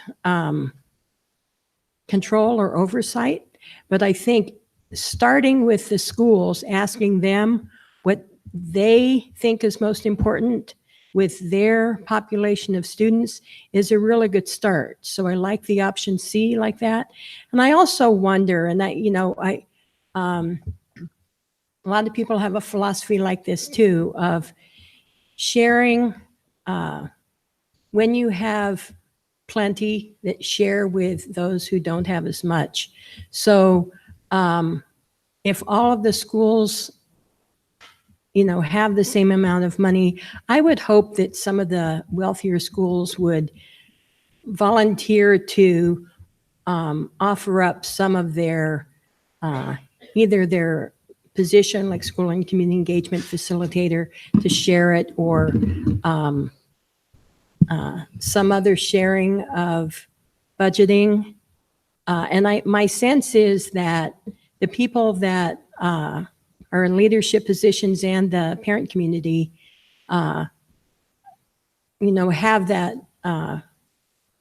life philosophy. So I think that it won't be as difficult to do this as it could be. And you're right, Trustee Gutierrez, there's no way around it that this is going to be a difficult conversation with difficult decisions. The last thing I want to say, I really appreciate you starting this conversation early and involving a lot of groups in the conversation, so that I think the end result of this is going to be something that most of us can live with satisfactorily. Well, I don't know about that, but we'll try and do our best to help everybody out. Seeing that change is affecting us in a negative way. I jumped in really quickly with my question earlier, and I'd like to thank you for the thoroughness that went into the presentation and the report. Thank you, Trustee Gutierrez, for modeling that for me. My priority is our most vulnerable students, because these budget cuts will impact them potentially more than students who are achieving at higher levels or from more stable, economically secure homes at the moment. I know there's a video going around of a student who is a documentary that was done by The Guardian, and as a student who is housed in an RV on Crisanto. And so We do have some students who have very, very high needs right now, and that proportion may increase if we are moving into a recession in the next few years. So I'd like to be protective of programs that impact our most vulnerable students. SED students who are socioeconomically disadvantaged, English learners, special education students. I think that ties into the achievement gap goal in the strategic plan. And I'm really interested in hearing from the sites. I lean towards the proportional cuts, but there are some programs that even with the proportional cuts in option C, just even taking away 5% from that program might kill that program. So I would really like this to be a back and forth with the sites so that we can be responsive if there is something that a proportion of 3% is actually going to mean that that program can't exist anymore. I think that we need to negotiate around that and try to find solutions. You know, I agree with my fellow trustees. These aren't easy things to take on right now because you are touching in one way or another the life of the community, something which we've been trying to re-energize the last 4 years. I keep harping on that, and I always will, because there's a trend there. There's a difference before, and there's a difference now with approach, methodology, accountability, transparency, leadership. And so when you look at those factors, those are hard to replace when you don't have enough funding. But I also want to stress the importance of mental health at each school site, not just for the teachers and for the district and for the community and for the parents and for the students, but we also should remember the roles that certain people play at each site, like an intervention specialist. Regardless of how you look at the numbers, one thing we also have to look at is, and we've been doing that through the strategic plan too, and community input and teacher, faculty input in general and staff. The intervention specialists are in a unique role because at every single school site, though the volume may not be the same, there's need for them there because the kids need help. Whether they're black or white, rich or poor, it doesn't matter. Emotional stress is emotional stress. And that is a huge issue. So I know that there's some positions that you can look at and prioritize, but I would also stress to see if we are going to have them be impacted as well. I hope they're not, but that we also look at the statistics for that particular campus to find out what the percentage of assistance is that they provide to the students. Because once they don't have that person there, the teacher doesn't have any other recourse, right? And if they do have a recourse, it might be at the district-wide level where we may have reduced number of personnel that may be able to hit and each specific site at an appropriate amount of time to dedicate themselves to help out each particular child. And when you don't have that flexibility to take on those types of issues and provide that support, we're already letting them down there. And that's the dilemma we have in public education. We'd like to do everything we can for everyone as much as we can, but right now we're not in that position anymore. So I would just like to echo the sentiment that I'm really pleased to see us having these conversations now. I think we all recognize that they're challenging and difficult. And what I'm really hearing as from a consensus point of view is we're kind of leaning more towards proportional cuts. Local control is quite important because the site leadership knows their schools, they know their teachers, staff, and students, and they are in the best position to make the determination on what could be best for their kids, and that it would be a back and forth conversation is something that we're all quite interested in. It's going to be a nuanced approach. I think we've all illuminated that. I believe we are all in favor of protecting the most vulnerable kids, be it SED, ELL, or SWD kids, and that keeping our at-risk and SCEF positions, potentially consolidating if a site has proportionally less need for certain positions is something where we would be interested in entertaining. I'll chime in. I'd like to protect Science Camp in Yosemite as well. I think I heard at least 3 on that. But local control, I think it's important. I mean, we have local control of the broader budget. I think that the sites are in the best position, and I think this proportional approach is going to be our best solution moving forward, unless anybody disagrees. No, I think that makes perfect sense because in the end, we still need now a larger voice to present itself. And this is the chance for them. They've had it all along, but now that the situation's changed to an urgent one, we expect to hear those voices. And we also expect active participation from the community within. That's already part of our district, and hopefully we can make some strides there. Yeah. I do want to answer a question you posed earlier, which was in terms of the board goals and whether or not we need to scale those back or put those on pause. I do believe with this is really a great opportunity for our district to re-examine some of its practices, but also to get really creative about how we implement certain things. So I don't think that we need to delay any more the driving factor of about science, right? So I'm thinking of science right now. But I do think that we can get creative about what science looks like. It is possible we have some of our sites that use our RTI teachers for science, and some of our sites use it for reading. Is it possible, as we have two different models, to maybe change that around so that all kids are getting science enrichment? I know that our teachers have done an amazing job of buying into data and using data and having some wonderful conversations with the response to instruction teachers. And so I do believe that there are some opportunities there where we can combine a couple of initiatives that we've had to realize some cost savings, as opposed to when you're flush with money, you can toss out, we'll just hire science teachers and put them on a roving schedule and let them float around. And we probably can't do that. Well, I know we can't do that. But what we can do, though, is we can look at other opportunities to increase our efficiency. And so I do think it is possible. I do not think that we can get everything under the sun. But I do think that I think our team, our sites, our parents that are engaged, our foundation, I think if all of us put our heads together, we should be able to come up with a solution for this. And I really am encouraged. I know $4.8 to $7 million seems like a very tall order, but I do know that I've already heard some very creative ideas that could possibly get us close to what we need to do. And then it comes to tough conversations about what is it going to take us to get over the hump. So I hope that answers that part. But I do think it is possible. So we'll move forward. I think we have more than enough guidance. We know that Yosemite and Walden West need to stay on the list, and so we'll make sure those don't show up on any cut list anywhere. But we'll move forward from there and bring back on the 24th some recommendations, and then we'll talk about it again on the 7th. We can talk about it on the 9th, and then we can keep moving forward from there to figure out what we're going to actually do. I have a quick question, if you don't mind, Madam President Wilson, Dr. Rudolph, fellow colleagues.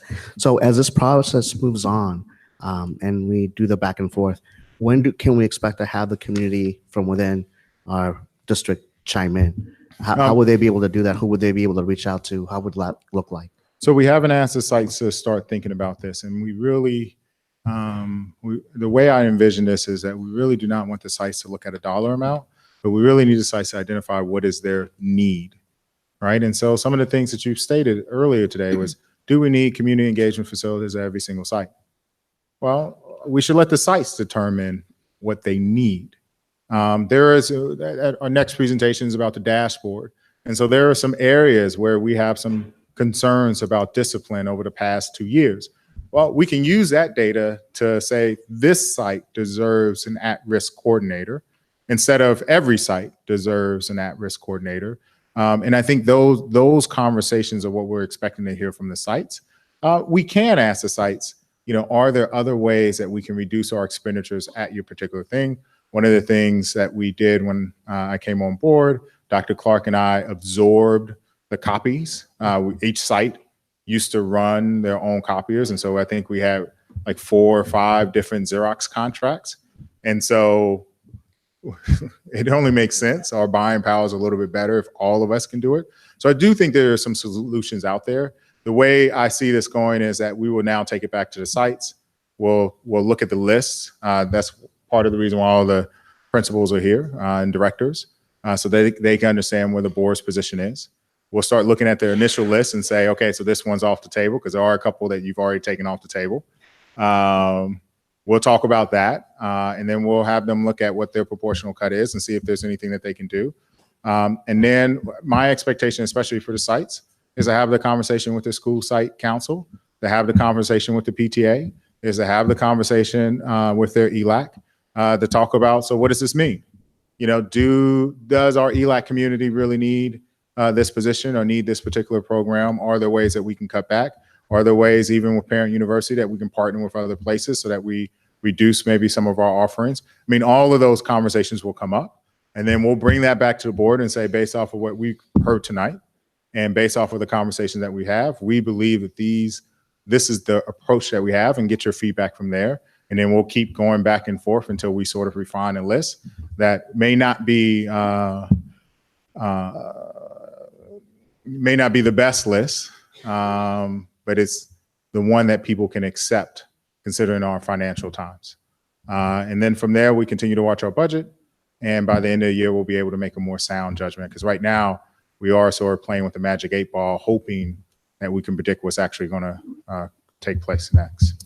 I have one more final question. Sure. So based on that, I mean, that's just setting this up for the following year? Or is this taking into consideration, this will be the approach for the next 3 years? So therefore, not just this year, but next year we'll have the conversation again, and thereafter as well, and it just keeps going. So I do think that we're being pretty aggressive right now. I mean, our bottom number is 4.8. I mean, we could get away with a smaller reduction, and every year come back and say, you know, the sky is falling. We need to make more reductions. We're going to try to take a large chunk out now, because these are planned expenditures that we knew we had healthy reserves, and we wanted to do a planned spend down of those healthy reserves. So we knew that this day would come at some point. Our goal is that if we can eliminate a large chunk of it right now and create a new normal, then we'll tightly monitor our approach moving forward and watch our assessed value to see whether it climbs or drops. If shoreline kicks in and changes, it's nice. It would be nice to get the revenue from the $1 billion purchase that they had. But as those things take place, or hopefully, if our numbers are correct, we won't have to do such seismic changes in the future. We can make smaller adjustments, which is what we did earlier this year, that are behind the scenes that no one really knows, that continue to keep us afloat, but it's just us adjusting our course, but staying on the right path. So ideally, we won't have to I won't be doing this next year. We'll be talking about something, we'll talk about something else around this time, but we will, Dr. Clark and I will continue to bring back recommendations about, well, do we need this, or maybe we'll adjust this. And that's a part of our normal budget process. But I do not want to have this be a 5-year conversation or every year conversation that we continue to repeat it.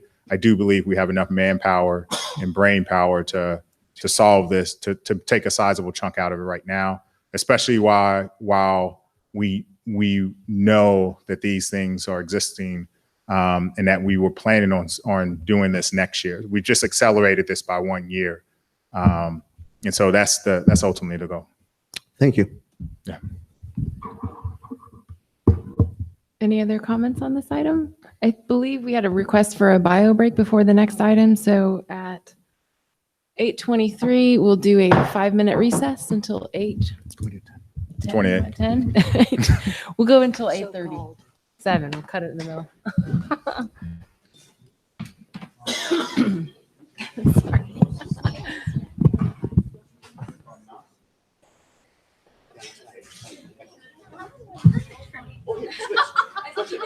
You can make it go up and down. I always do that at the beginning. I make this one first.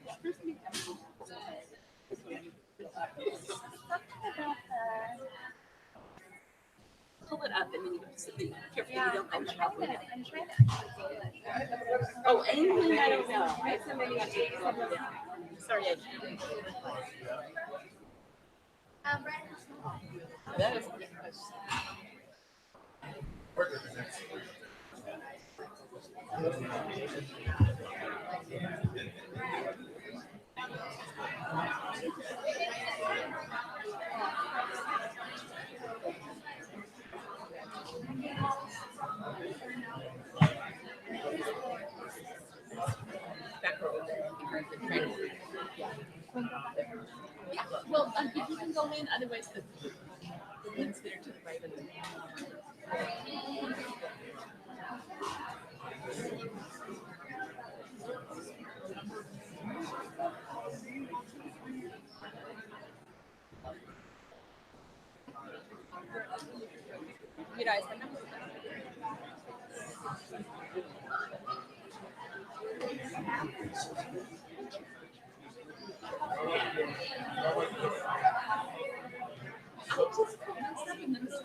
I was one of the people who got it.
Speaks quick. Oh, yeah, it is. So I have started this gig in there, babe. Okay, righty. At 8:33, I'd like to reconvene the meeting of the Mountain View Wistman School District Board of Trustees.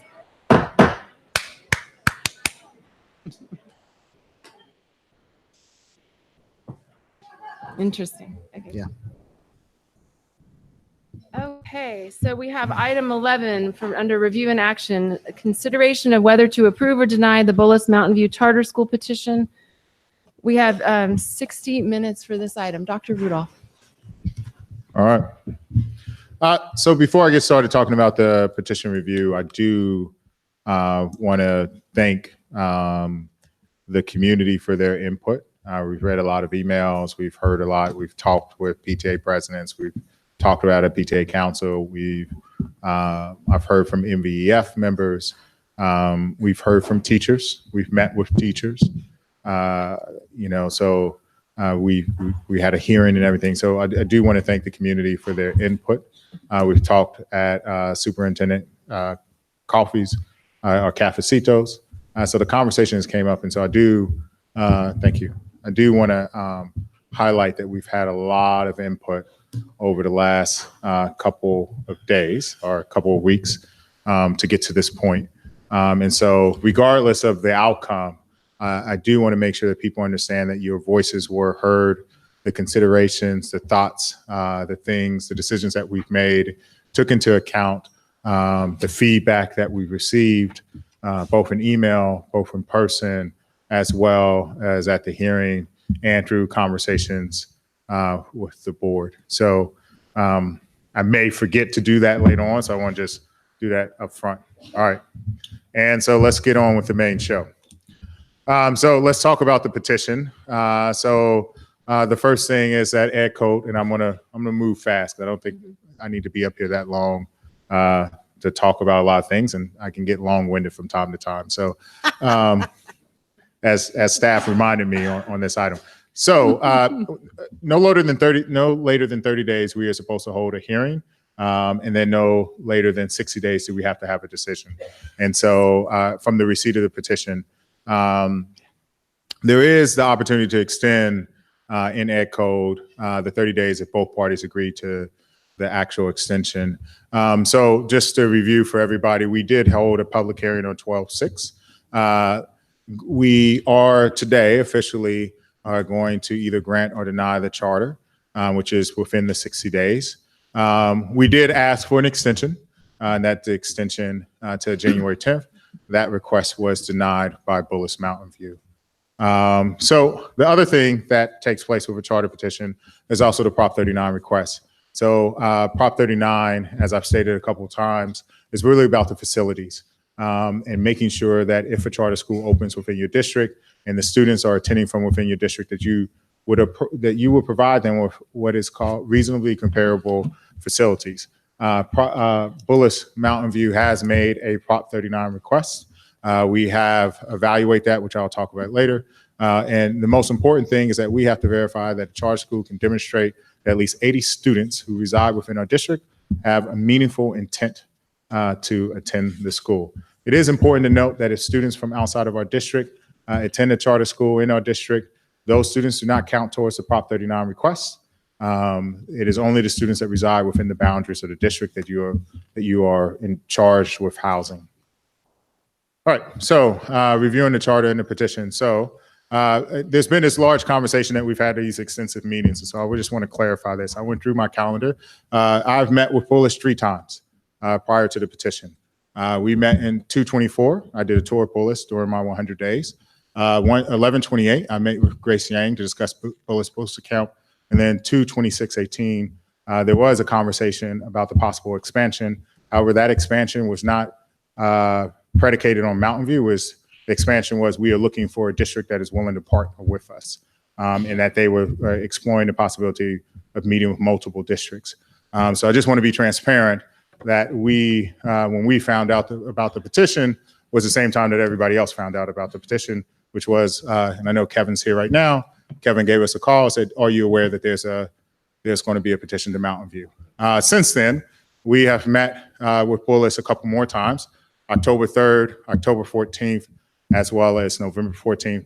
And that does not include the meetings that trustees have had with Bullis representatives or any other community members. This is just what's happened in my schedule or staff schedule. But for the record, I did not meet with them. Okay. All right. So our next charge then is to really review the actual charter, their actual petition. And so district staff, after receiving the petition, worked with legal counsel who is here today to review the actual petition and to determine whether or not it actually meets ed code in order to move forward. And so we are guided by the idea that we will grant the petition if it makes, if it's educationally sound and fiscally prudent. So I'm going to go to what the criteria is real quick. The only way that we can deny it is if there's an unsound educational program, whether or not they are unlikely to successfully implement the program set forth, whether or not it doesn't contain the appropriate number of signatures, whether or not it doesn't contain an affirmation I will say the affirmation wasn't signed, but that is not a reason why we need to deny the charter. We need to just, that's a paperwork issue, so we need the actual physical copy that was dropped off to be signed. The petition does not contain reasonably comprehensive descriptions, and the petition does not contain a declaration of whether or not the charter shall be deemed exclusive public employee. So on December 2nd, we held a public meeting, the hearing. And so some of the things that came out of the public hearing, which we tried to capture also, was there was a large concern from the community within Mountain View community about the track record with socioeconomically disadvantaged students. I don't think anybody calls into question whether or not Bullis is a high-performing school. I think the question is that with a targeted population of SED, are they actually going to be successful?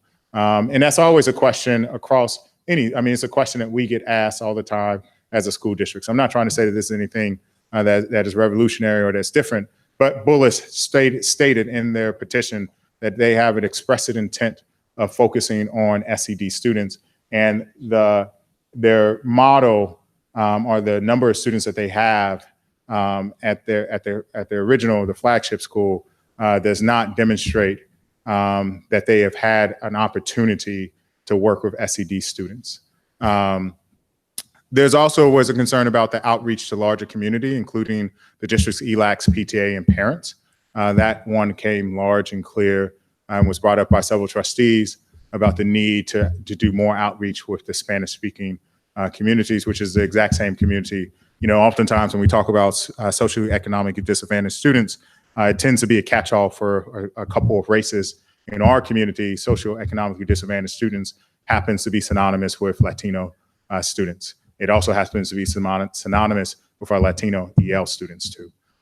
So there needs to be more outreach there.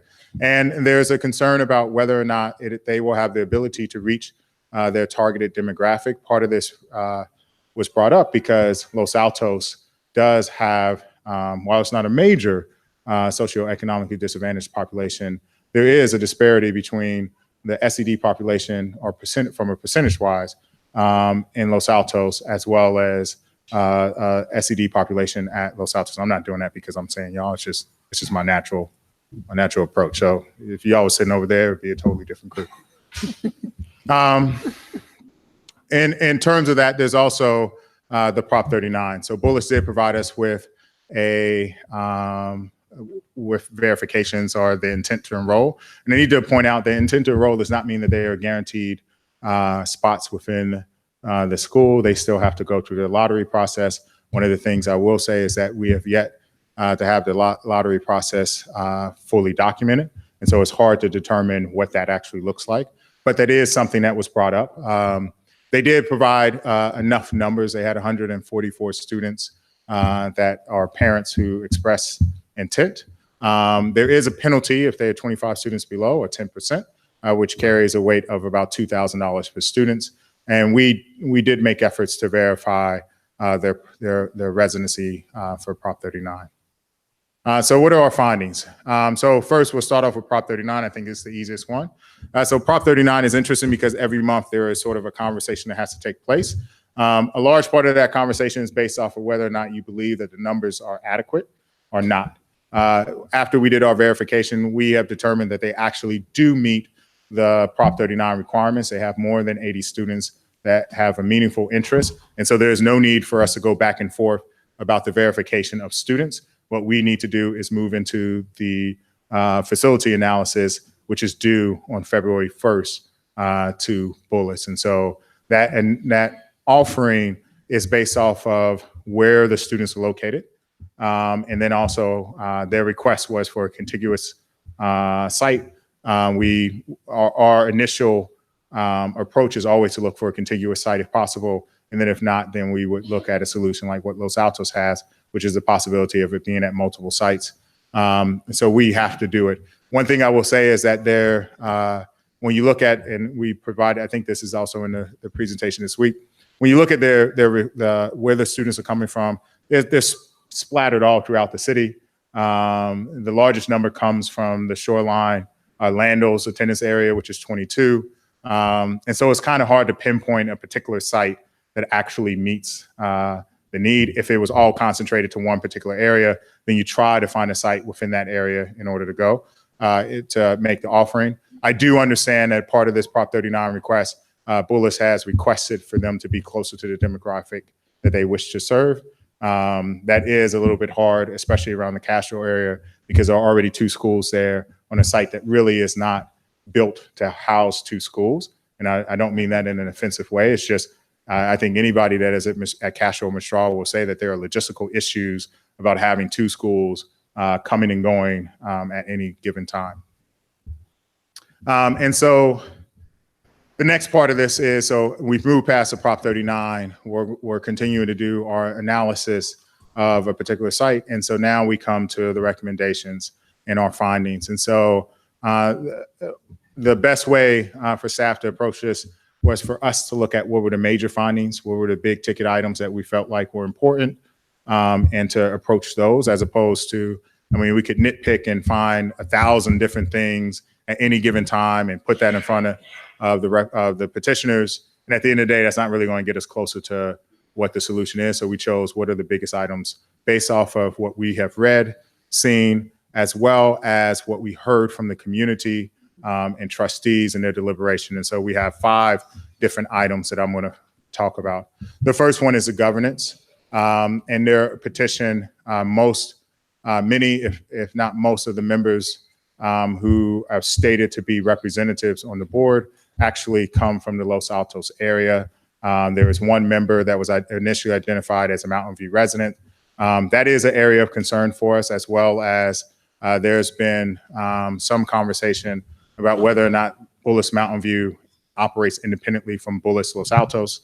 And so that is one of the major area concerns. If this school is really meant to be representative of the community, then it needs to have representatives from the community who sit on the board and who can help make decisions from there.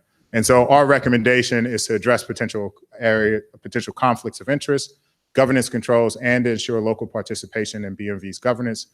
District staff is recommending that the petition require at least a majority of BMV's board members reside within the boundaries of Mountain View and/or the Mountain View Westman School District. And it's important to note that part of Mountain View actually is in Los Altos. So we need to keep that in mind. But we do want a majority of the individuals to be from Mountain View. The second one, measurable pupil outcomes. Under this, the petition does not appear to indicate any defined measures that allow the district to compare the charter school's academic performance with that of the district. The petition does 2 things. The first one is that the petition brings to light the difference in performance between the charter school and the district and subgroups. However, what the petition doesn't allude to is that it uses CAFS data, but there are differences in our demographics that are quite drastic. And so the other thing that the petition does is that it lists sort of a list of possible assessments that will be used on different grade levels for different subjects. And so it is very hard for us to create comparable defined measures in order for the board to really make informed decision at the end of the petition as to whether or not the district, the charter school is making progress. On top of that, their petition starts off as a K through 2 charter, which means that if you rely solely on CAS assessments, you at least are waiting 2, if not more years to see how a particular population is doing. And so that is not the same standard that we use to make decisions in our own district. And so we believe that the incorporation of defined measures is going to be an important thing. So our recommendation to the board is that they utilize the same benchmark and reading assessments used by the district each year, and to conduct those assessments on a trimester basis and meet assessment reporting deadlines as designated by the district. This does not preclude them from using any other assessment. Our assessments are standard-based, and so they're agnostic to curriculum. I know that there's been conversation about the pacing of those. I think there's 2 things that I want to highlight. The first one is I think it's important for the board to use the 3rd trimester data in terms of how they can make their particular decision, but that the other two assessments provide staff, if we authorize it, provide staff with the ability to sort of monitor what is taking place at the school. Because part of this is we do have, as we just talked about and we heard from the trustees, there is a population that is at risk in our community, and it is important for us to monitor how that performance is going, the same way that we monitor it at our particular schools. And while we cannot direct them to make particular changes, we can at least say we're noticing that there are some trends that we're a little concerned about, and allow this provide that feedback, just as the county provides to Bullis Los Altos, and allow them to make some changes there. And then the other one is that there was conversation about what does better mean. It's a loose interpretation of what better means, and so because the petition talks about the sizable gains that Bullis has over Mountain View students, we felt that a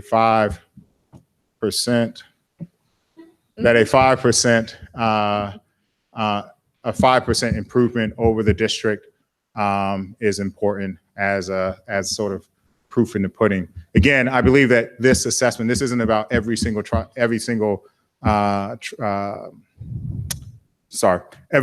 that is given at the trimester. What this is about is at the end of the year and on CAS assessments, we should see these particular gains, because that's what we will bring back to the board.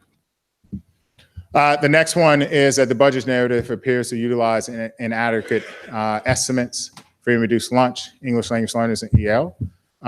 One of the big concerns that we have is that the assumption of the budget,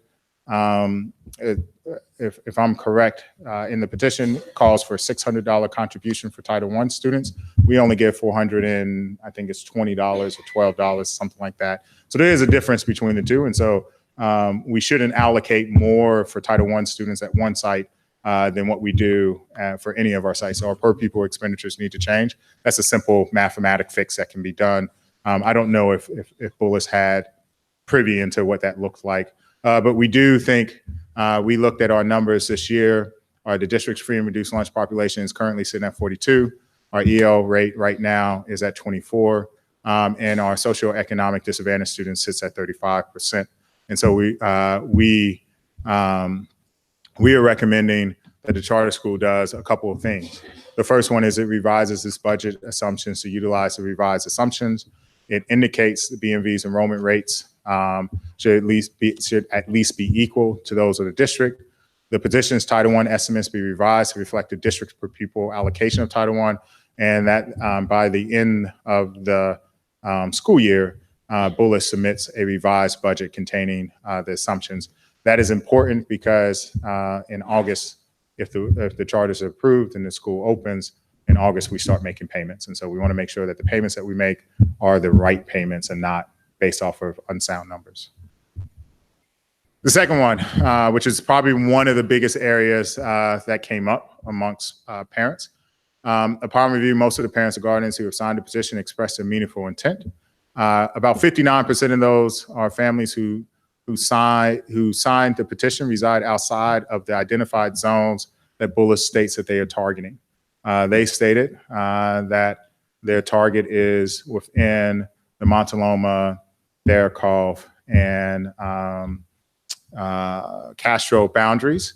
What we do not know, and what Bullis has also alluded to, is that we do not know what the free and reduced lunch population is of the students. You can't ask that initially. And I do understand that the intent to enroll is different than the actual enrollment.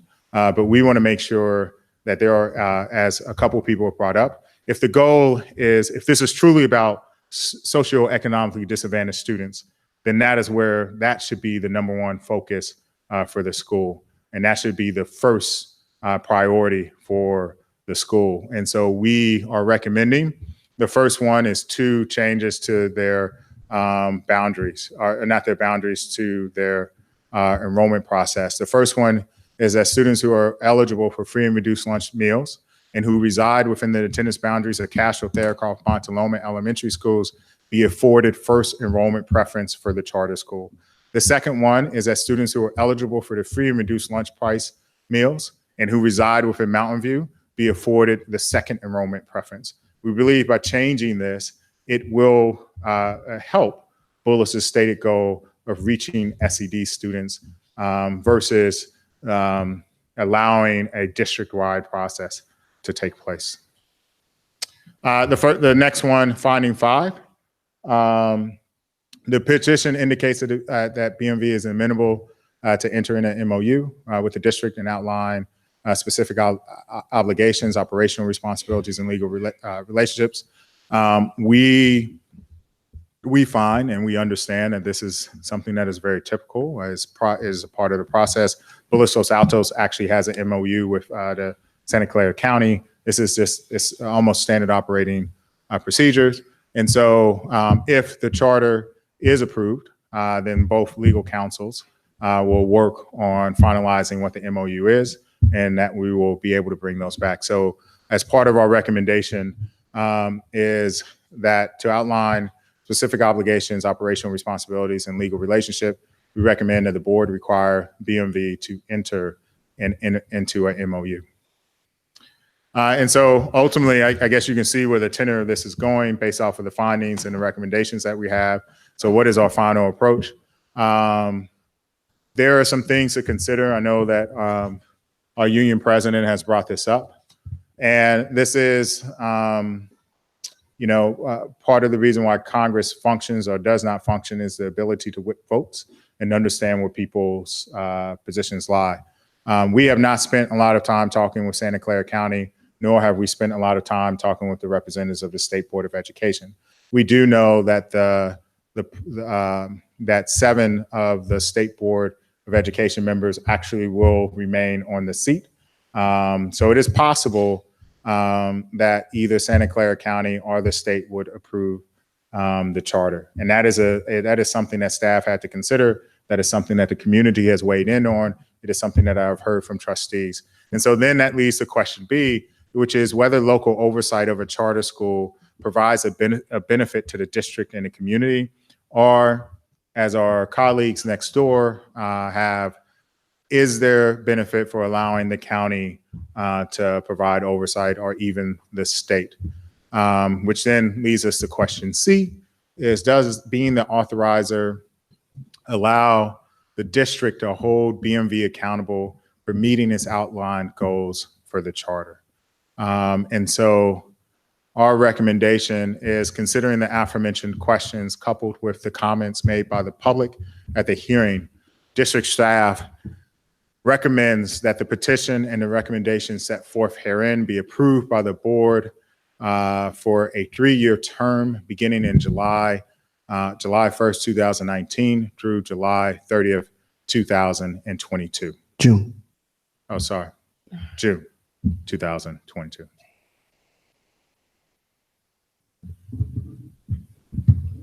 So the final slide. Okay.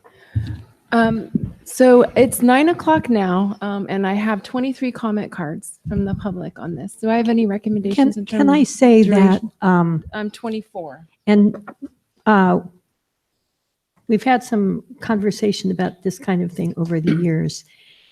Last meeting was the meeting for public comment, and the meeting tonight is a regular board meeting where our normal community comment time is 10 minutes, and we can, with approval of the board, we can double that to 20 minutes.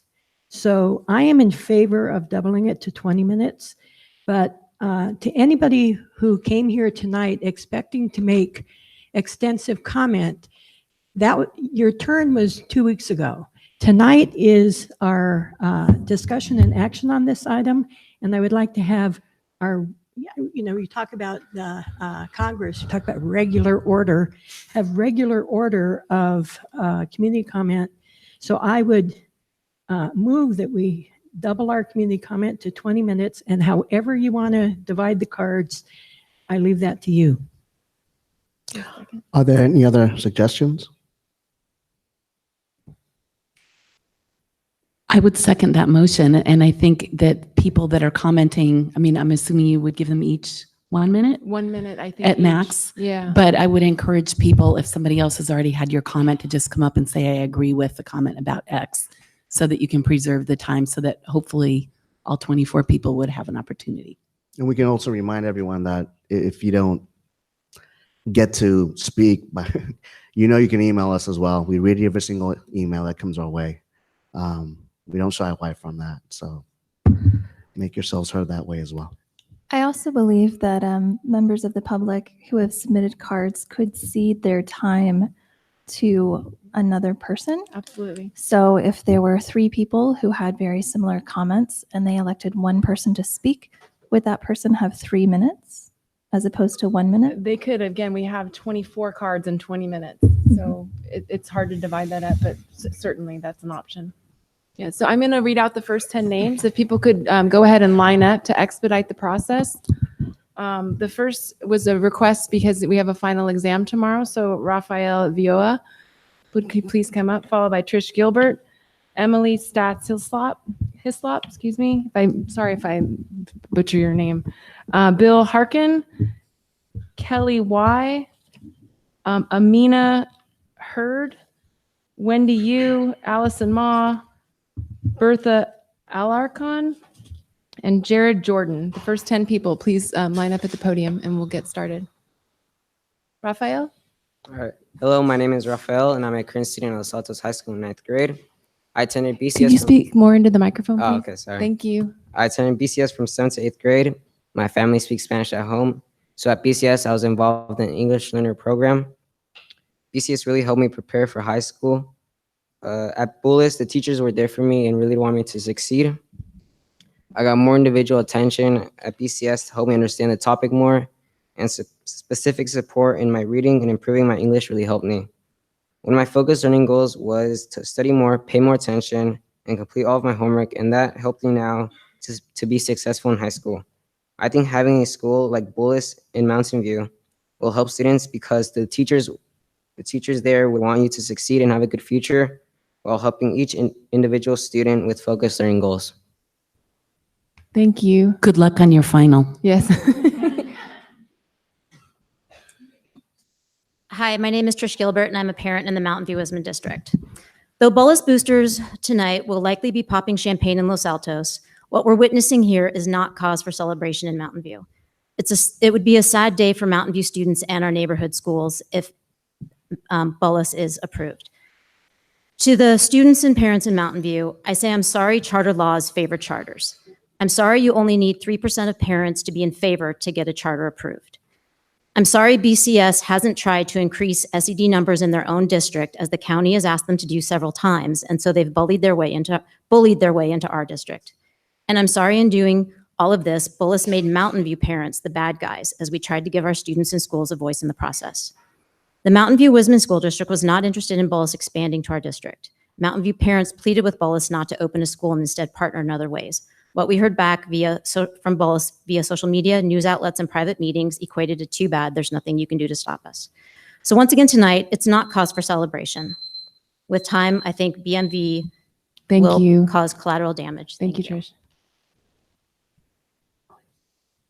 Good evening, I'm Emily Hislop. I'm a parent of 2 BUB students. I wrote a letter before the last meeting because I wasn't able to attend, and it was directed to the BCS board, to the Mountain View Wisman board, and to Dr. Ruloff. It was before I knew about the open letter. My main concerns had to do with timeliness, and BCS has expressed willingness to work collaboratively with the district so there would be any negative impacts. I never got a response from the BCS board. I got an acknowledgement. I did get a response from MVWSD. So I just want to I'm not going to repeat everything that's in the letter. I just want to know, what is the urgency? Our district has gone through so much. We're about to implement some huge changes. People who went through the boundary redistricting process are war weary. Why does this have to happen in 2019? I just would love a response to that, but I know it probably can't happen here. Thank you. Thank you. Hello, I'm a parent of a student at Castro Elementary. Could you please state your name for? My name is Bill Horkins. Thank you, Bill. Sure. And first of all, I can't say enough about his teacher, his principal, and the staff, how wonderful they are, how amazing they are. But he is a special needs student with ADHD, and he is distracting sometimes. And I just wonder if he's a square peg in a round hole. So if I had some options of maybe a different style of teaching, perhaps that was the answer for him. It may not be, but maybe it is. And I was just hoping that if there are options available, that I would have those at hand and maybe relieve the burden and streamline some of the operations from having a kid like that, where maybe he fits in a different style of school. So thank you. Thank you. Hi, my name is Wendy Yu. I'm a homeowner in Mountain View, and I welcome Bullis Mountain View. The reason is choice is a good thing. Choice leads to more innovation and creative ideas. Let me give you an example. LASD schools did not have annual drama performance before. Now they do. LASD school did not have project-based learning before. Now, some of them are beginning to implement that.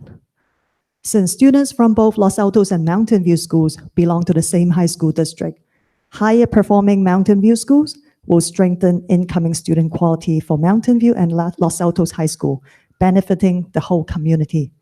Therefore, I respectfully ask for your approval and a yes vote. Thank you.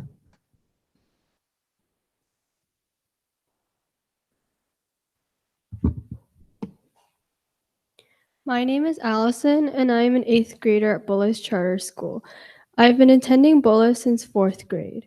One thing I like about the school is focused learning goals, or FLGs. One thing I like, what is a focused learning goal? It is a system that allows each student to have a different learning objective. Students have a year to accomplish each goal. For example, my math goal is attending to precision, meaning trying to improve accuracy and make less careless mistakes. My brother's focused learning goal in math is understanding word problems and persevering.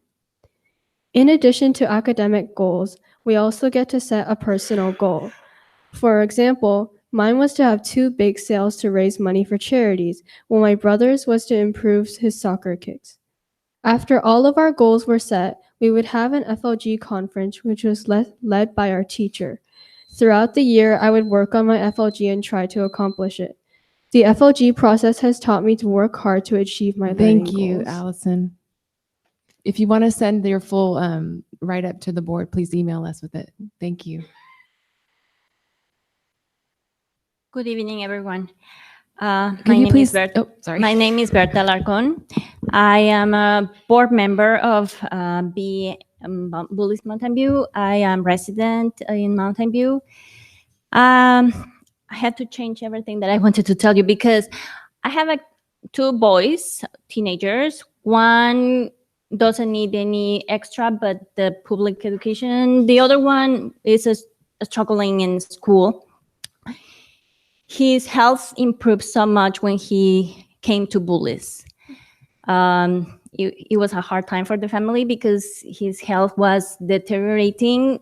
I think it was maybe anxiety, or I'm not sure, but he had to go through all these medical checks and they didn't find what's going on. But as soon as he came to Bullis, we were so happy to see the changes on his health and his improvement in academics. Thank you.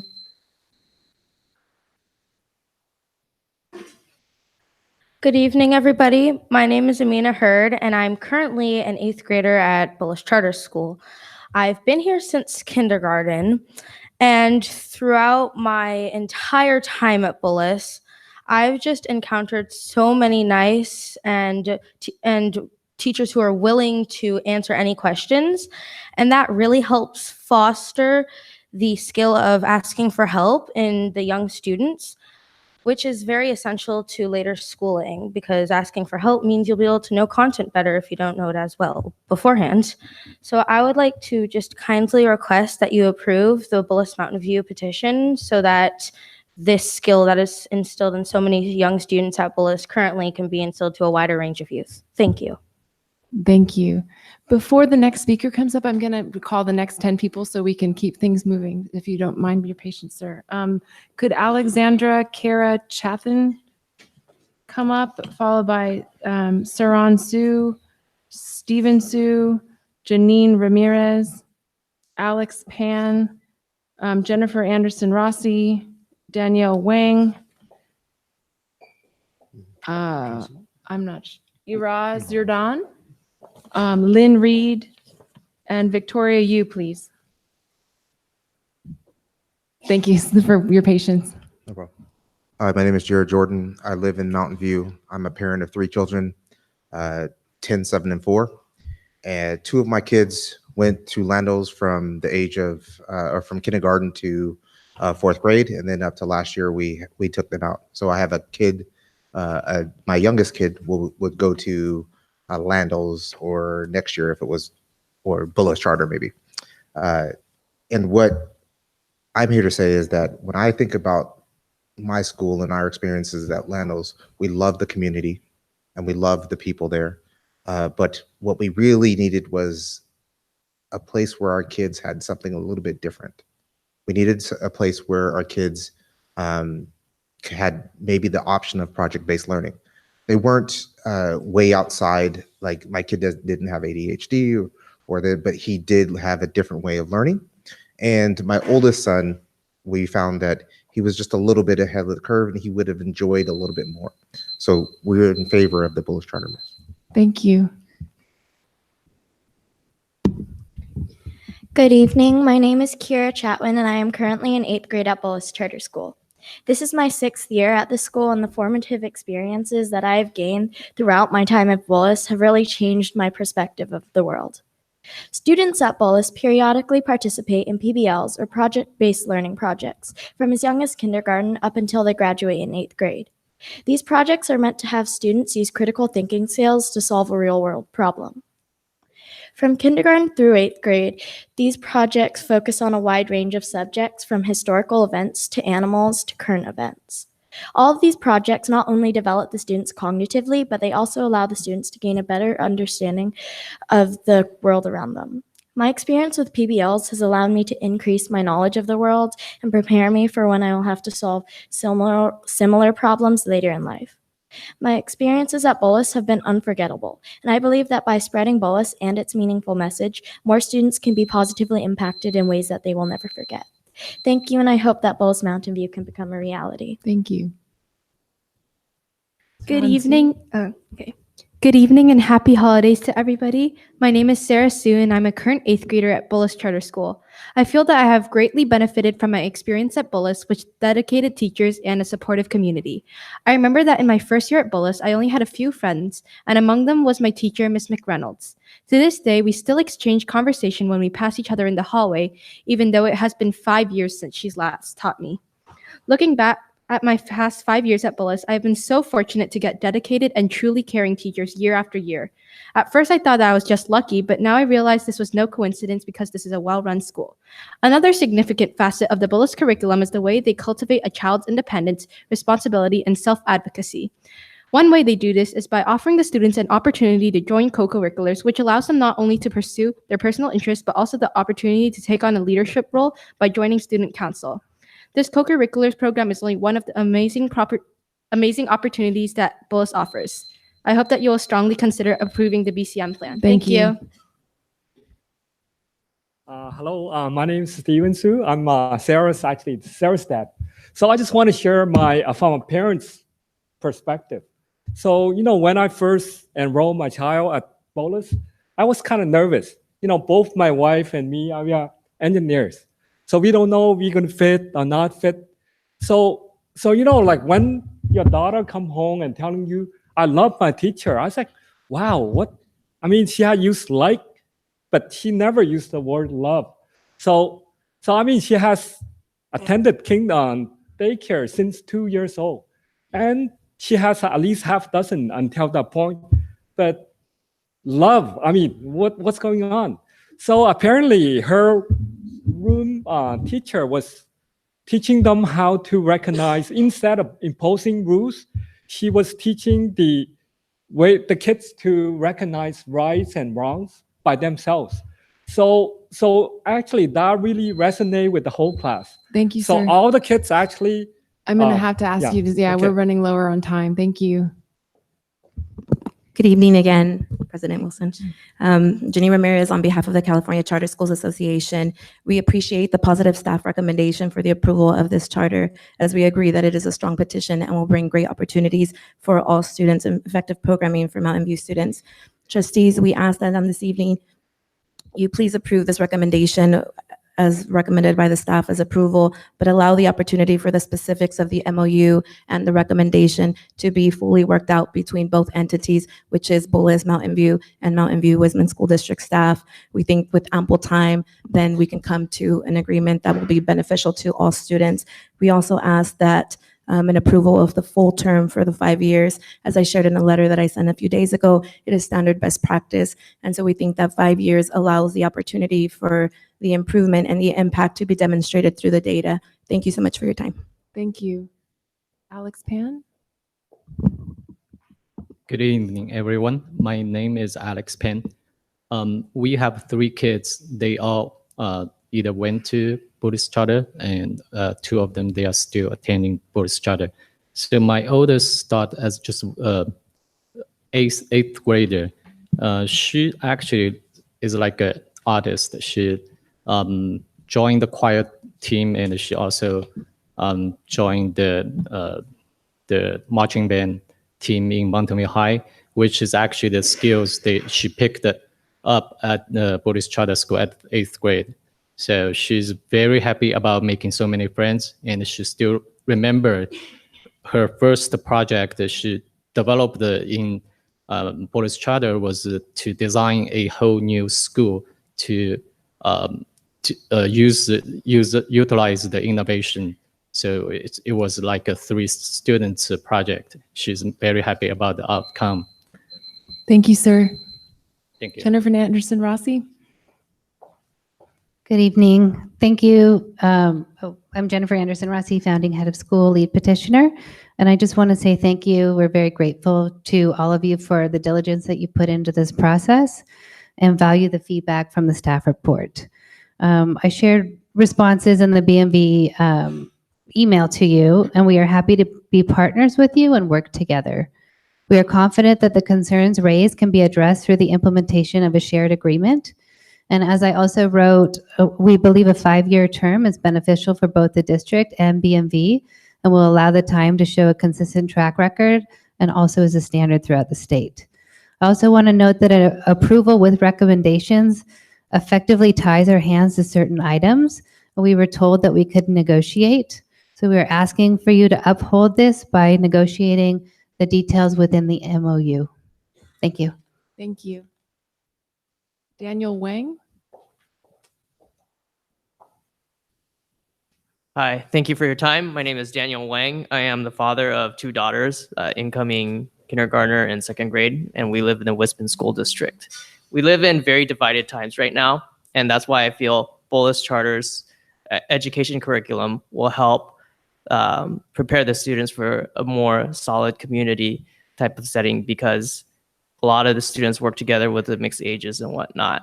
I think in the future with this type of education, we would be less divided and would have a much better society. So I hope that the board will approve Bullis Charter. Thank you. Thank you. Iraz, you're done? I'm sorry if I'm messing up your name. Hi, good evening. Hi. Yeah, my name is Razir Tashar, and I'm here to show my support for the Bullis Mountain View Charter School. I have 3 kids. One of them, the eldest one, is 4 years old. That he will be a kindergartner, so which is super exciting for us and also could be stressful. I would like to tell you a couple of the reasons why we really are in support for the school. One of the reasons is, as an advocate for my son, I know what's best for him. He's most engaged when he's challenged, and he's challenged when he's working through the real world problems through project-based learning. And the second reason is, as full-time parents, I believe this is the only school, if it's approved, would be a full-time program, which is huge for us. I really believe, I know change is hard, but I think change is necessary. So I hope you guys Thank you. support this. Thank you. Lynn Reed? Hello, my name is Lynn Reed, and I am a Mountain View native and an alum of Montaloma. And I was the senior class secretary at Ewalt High School in 1981, the last year that we had 3 high schools here in Mountain View and Los Altos. And I worked then as collaborated with people from student government from all over Mountain View, helping with student issues in the close of the school of Old Mountain View. I started my teaching career in Union City, where the majority of my students were SED and EL. For the last 10 years, I have been a makerspace teacher at Bullish Charter School. I worked on the strategic planning for this school, and I can tell you that the intent has always been to serve a variety of students. I have seen a lot of change here in Mountain View. I know that change is hard, but I really support Bullis Mountain View because of the experience I've had at Bullish Charter School. Thank you. The last speaker will be Victoria Yu. This is the end of our 20 minutes. If anybody has additional comments, please feel free to email the trustees. Good evening. I am currently an 8th grade student at Bullis Charter School. I think Bullis is an amazing school with wonderful teachers. I would really like to see Bullis being offered as a choice to other students so that they can also benefit from all that Bullis has to offer. One focus of Bullis Charter that I enjoy is the encouragement of the application of previous knowledge through something that exhibits mastery. Every year, we engage in a form of project-based learning, or PBL. These projects require working in a small group for 3 weeks to create an end product addressing a driving question or prompt. The focus of these projects is to learn how to collaborate with others and being efficient as opposed to just getting a good grade. As I am now in 8th grade, these tasks have become larger. Every year, these driving questions and end products have molded themselves into something that can be used into daily life. In summary, Bullis has taught me to become a better learner, and I hope other students can benefit from having the choice to attend Bullis Mountain View. Thank you for your time. Thank you. May I ask you for your name, please? Victoria Yu. Thank you, Victoria. Is it, what? Oh, okay, absolutely, please. Thank you, Timekeeper Kelly. has told me what the time, I haven't been keeping track of it. So we are out of time, but if you'd like to quickly give a comment, please do so. My name is Kelly, and I'm currently an 8th grader. I attended BCS for 6 years, starting in kindergarten, and I feel that the education I received at Bullis was second to none. The school taught me invaluable life skills that are useful to me even today, both inside and outside of the classroom. For example, I learned to be responsible for my own learning. What does that mean? To me, it means that I learned to advocate for myself even if I didn't understand something, or come to a teacher directly if I was having an issue. Another example was we did a lot of group projects at BCS, so we had to learn early on how to navigate the different working style of group members. In my groups, most BCS kids would set group norms and expectations, assign different roles and responsibilities, and figure out plan Bs in case any group member might drop the ball or there was an unexpected situation. The problem-solving skills I learned in doing countless group projects have been very useful to me even after I left BCS. I believe that the education at BCS would be beneficial to all students in Mountain View, and I hope you will consider having this program. Thank you. Thank you. If there are any additional comments, I know we have more cards than we have time. Please feel free to email the trustees. We do need to move on with the meeting and get our comments and feedback from the trustees, and we would like to hear your comments, so please email us. Thank you. So I'll open this up for questions from the board or comments. So before you comment, I do want to say this, because I think, part of my charge is to speak on behalf of our employees, is to speak on behalf of our community. I guess the easiest way of putting it is I think most people in Mountain View, including staff, are resigned to the fact that this is going to happen in some way or some fashion. We have prepared ourselves for this.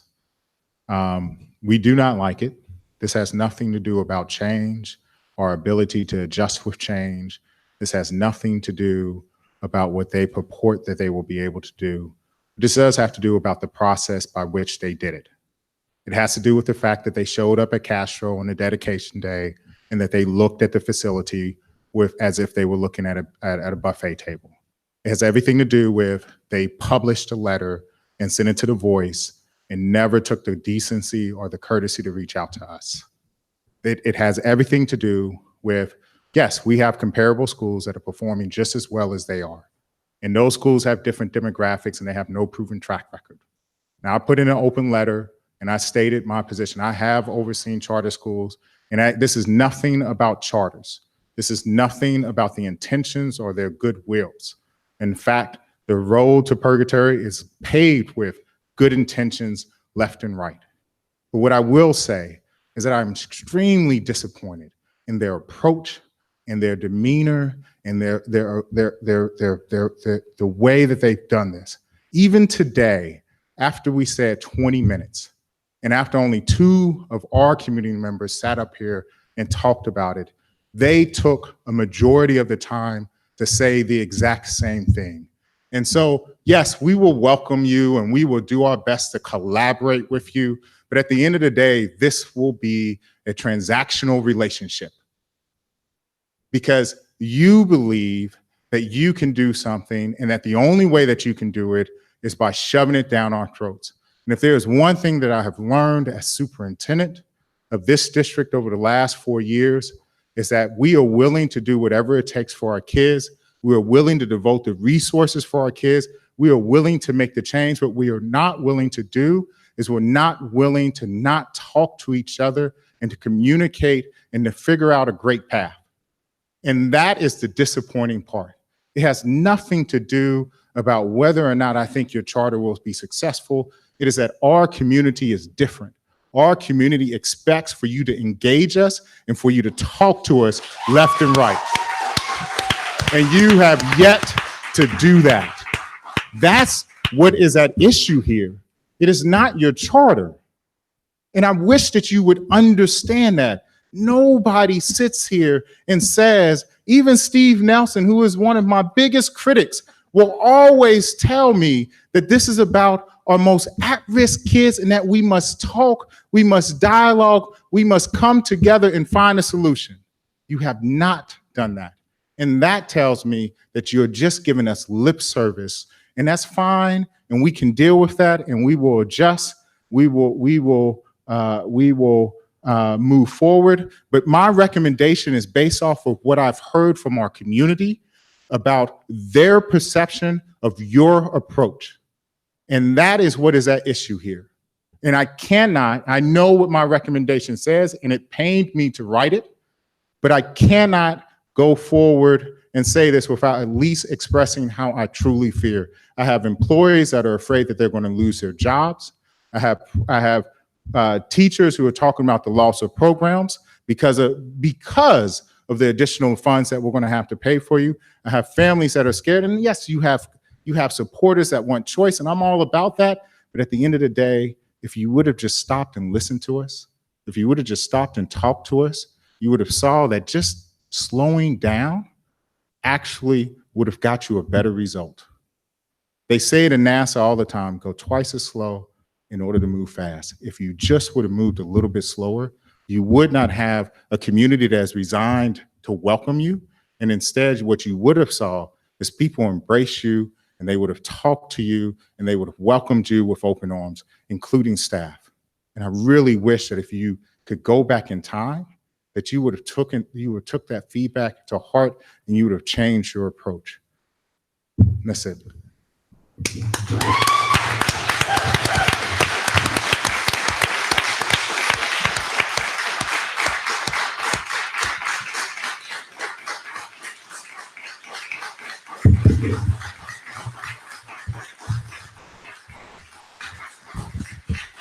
So staff stands by its recommendation for a 3-year term with the recommended changes. I know that you have questions for us. We're more than willing to answer. Legal counsel is here also. If you have a question that's directed towards the petitioners, we'll allow them to come up and they can talk to. And if you don't have any questions, then we completely understand. Thank you for your presentation, Dr. Rudolph, and thank you for all of the public comment that was voiced tonight. I do have a question, which is, I haven't been up here before, but I've heard a lot from the community about the timing of this and a question of delay. And I understand that is a difficult proposition. I'm curious about if there is a possibility for amending the recommendation to ask for a year delay in the actual opening of the school site, so that there would be a year within after the approval, but before the term of the 3 years begins, for a more positive relationship to be developed. What is your opinion on that? So our request was for that to be put in writing, if that was their desire. As I learned the hard way growing up, a bird in the hand is worth more than two in the bush.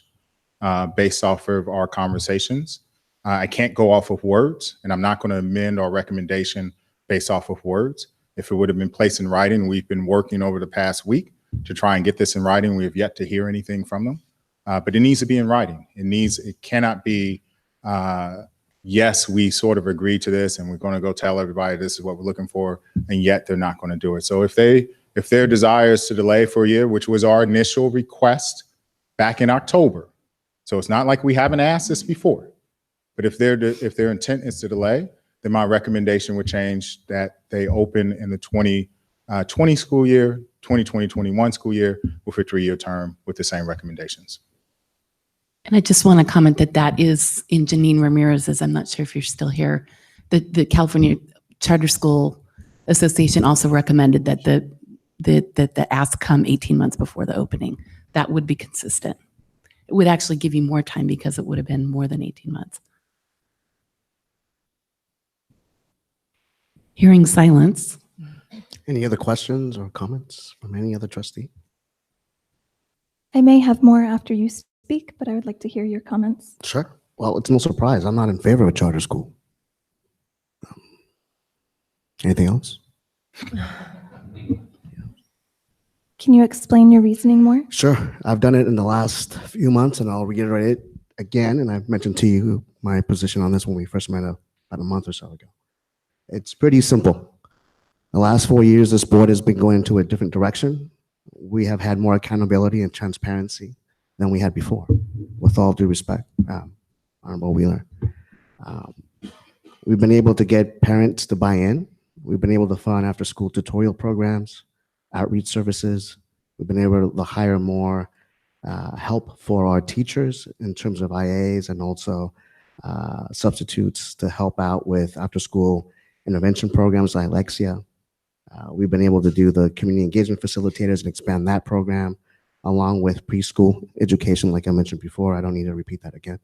But we've also mentioned to the community that we were in this together. And when we started the 2021 project, we brought everyone together. I don't know if you were here back then or not, but every member of the community that we could have participate in this process participated. And since then, we were in agreement of what the vision would be for the profile of a graduate and what that would mean of our teachers, our faculty, our staff, our leadership, like our principals and our board members and our executive team. The community has been able to buy into that, and with their ideas and their energy, been able to communicate with one another as to what those goals would look like, what they would be, and in conjunction with the board, how the partnership would then evolve into something where we can see these things that we wanted to become a reality actually become a reality. So that's simply put my perspective on how I look at a public school system. I also understand that, like what you're doing with me now and I'm doing with you, communication, that's key for any successful relationship, whether it's personal, private, or in this case, a school community. We're all in this together. But when one side of the conversation steered in favor of one party over another, it doesn't feel like there's actual communication happening. There's not much choice in that.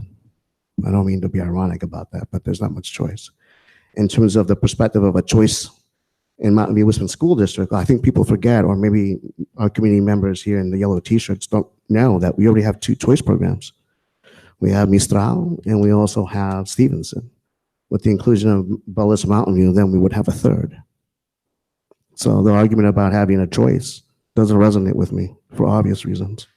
And finally, I think after all the progress that we've been trying to do in the last 4 years, after all the issues we've tackled with boundary changes and with task force and community input, sometimes agreeing to disagree, having heated discussions, trying to rally the community behind our vision, our goal, what we went through last year also with the reassignment and in times laying off of principals, that's not an easy situation to be in. It's always easy to say you're doing it wrong. It's never easy to say, let's do it right. And these are the ideas as to how we can get there. So when we look at those things in general, trying to get community buy-in, trying to get teacher buy-in, trying to get the community to support our vision, our goals, and help our students out, I think that's all impeded now because now we have to look at our realistic numbers for budgets year in and year out. And we're having to do that early on now. And we don't know what that's going to look like or how that really is going to impact teachers, schools, parents, students, at-risk students, and everyone that makes up our public school district. Thank you. I'll comment. So, Dr. Rudolph, I appreciate how you listened to the board and the community 2 weeks ago, where we brought up specific issues that we wanted included in the charter and in the MOU. So I will say that I agree with every single one of your recommendations, including the 3-year term.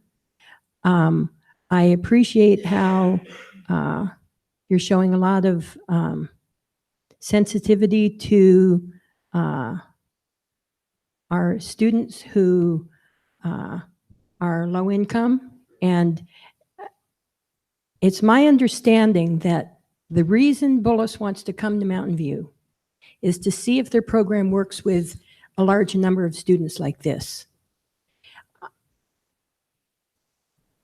I know it's a good school, and we heard all the testimony. I know it's a good school.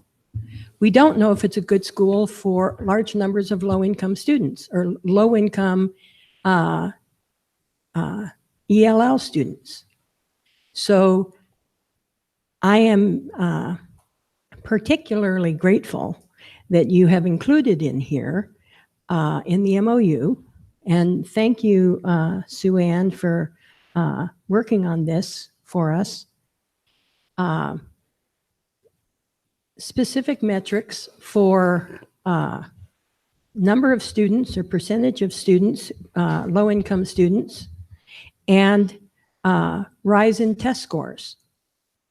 So, and I think 3 years using, comparable testing methods is a rational way to do that.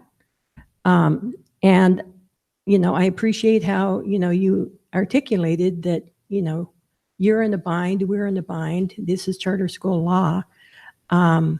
So I am in favor of accepting your recommendation. I'd also like to thank the superintendent for your words about our community. I know they have not voiced their opinions here tonight en masse like we've seen from the other side. We would be remiss not to acknowledge the fact that PTA presidents, teachers, teacher associations, CSEA, our community is not in favor of this. Your timing could not be worse. We are effectively, if we approve this, opening 2 elementary schools next year. In addition to Vargas Elementary, we could be opening this charter. That has significant repercussions, and our community underwent a long battle for boundaries and changing it. It was just starting to heal from this. If you had been paying attention and involved and talking with our community, you would know that, and you don't. I'm frankly a little irritated with this overwhelming overuse of the word collaboration. I have not seen that. My first email, I will say it again, was in April. It was to all of us. Our president responded. The second one was in August to me to discuss replication. In no way, sense of the word, was there any comment that in 2 months I would be seeing a charter come across our desk or to the district office. That was not even alluded to. So that isn't collaboration in my mind. At the same time in August, you can do a search in the Voice. There's a flurry of activity in terms of land for your current Bullis Charter School in Los Altos and what they were going to do in Mountain View. So the timing is quite interesting from an investigative perspective. That aside, I'll reiterate my comment from last week. I have not heard from any socioeconomically disadvantaged families in terms of support or not support for this. None have been here, none have given public comment, none have emailed. I do know that of the community that is in support, their predominant support is because of the full day program. So that doesn't necessarily mean that you're programmatically or doing. It's 30 minutes longer than our instructional day, by the way. Thank you. 30 So minutes, it's just only one 30 point more. out. So having said that, you don't have community buy-in. And I think because of that, you're seeing the recommendation in the form that you are seeing it in. It may not be what you want, but I am in wholehearted support of it. I think it gives us oversight. In my personal conversations with representatives from your school, I have mentioned that there are no measurable goals in your petition, and I like that we are now including them. We can hold you accountable.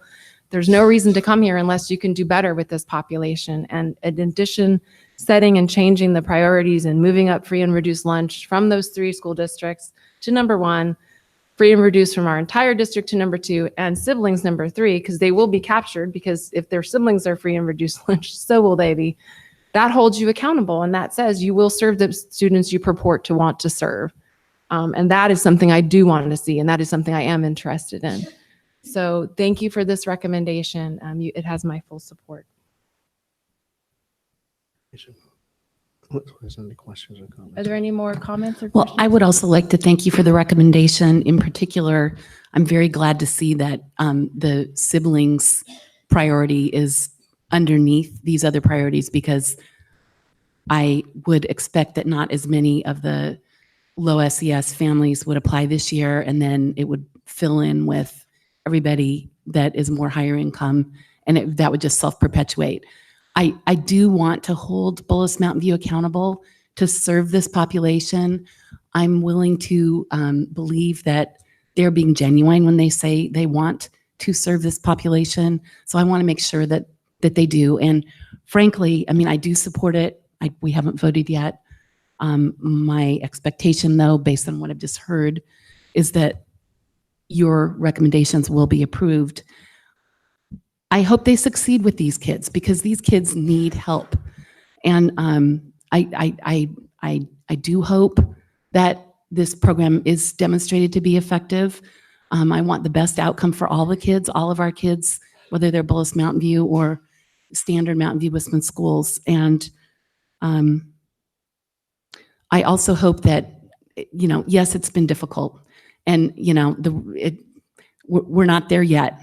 I would hope that they double down for community outreach and make strides, and that we also try to listen and try to, keep an open mind and at least work together. And we don't have to be friends, but we have to work together. It may well be a transactional relationship, but I hope that it's not one that is fraught with litigation and just hostility, because it's no fun to come to work when, you just don't relish what you do. And so I hope that we get beyond this. I say that genuinely and sincerely. And I hope it ends up being a good thing for the students who enroll in the school. I'd like to thank the trustees for your comments. As I stated earlier, this is my first time up here with you, and it's a different experience. I believe firmly that the way we structure our schools and our systems can either lead to inequity or it can lead to equity. And in this situation, the petition as it was submitted did not ensure that a significant number of SED students or ELL students would be served. So I really value the recommendation that the subgroup populations for SED, ELL, and students who are in special education need to match or exceed what we have in our district, because I think otherwise we're going to end up with an inequitable situation. I also agree that for those students, for all of those vulnerable subgroups, it is very important that accountability is part of the system. It is part of the structure. It is architected in so that if you don't have a goal of achieving 5% over the current subgroup population, are you ever going to achieve over the current 5% subgroup over the, yes, that's what I'm saying. It needs to be deliberate, and we as the board have a very difficult situation in the sense that at the county or the state level, I do believe this would be approved. And so that means we have to determine our role in that, and this gives us more leverage for accountability and oversight. So I support the recommendations. It sounds like there is not interest in an amendment in the motion to ask for a year extension. I think everybody would love to wait a year. I don't know if. Well, I Can don't we know, but technically- I think she's right. There is no second interest for that, so that's not even a question right now. Is there no interest in the board for having a delay of a year with all the other recommendations in place? Well, it takes two to tango. Right. I'd be interested, but we can't unilaterally. We can't do that. I don't Okay. think that makes sense. So Okay. All right, well, I move that the board accept the recommendations set forth in the staff report and approve the Bullis Charter School Mountain View charter petition for a 3-year charter term beginning July 1st, 2019 through June 30th, 2022, consistent with the recommendations set forth in the staff report, and that the requirements be met and the memorandum of understanding be executed on July 1st, 2019. Second. All those in favor? Aye. Any opposed? Sorry, I just saw that. I think, I'm not sure if you're on the staff. can we finish the vote, please, first? Well, I No. didn't know if he had authority to say that he would do a delay. I Well, don't know if that's what. I'd like to do No. the vote first. I'd like to finish my vote. It's up to the nays. Nays? Nay. Thank Okay, you. on a motion made by trustee Wilson and seconded by trustee Wheeler, the motion passes 4-1 with trustee Gutierrez and the nay.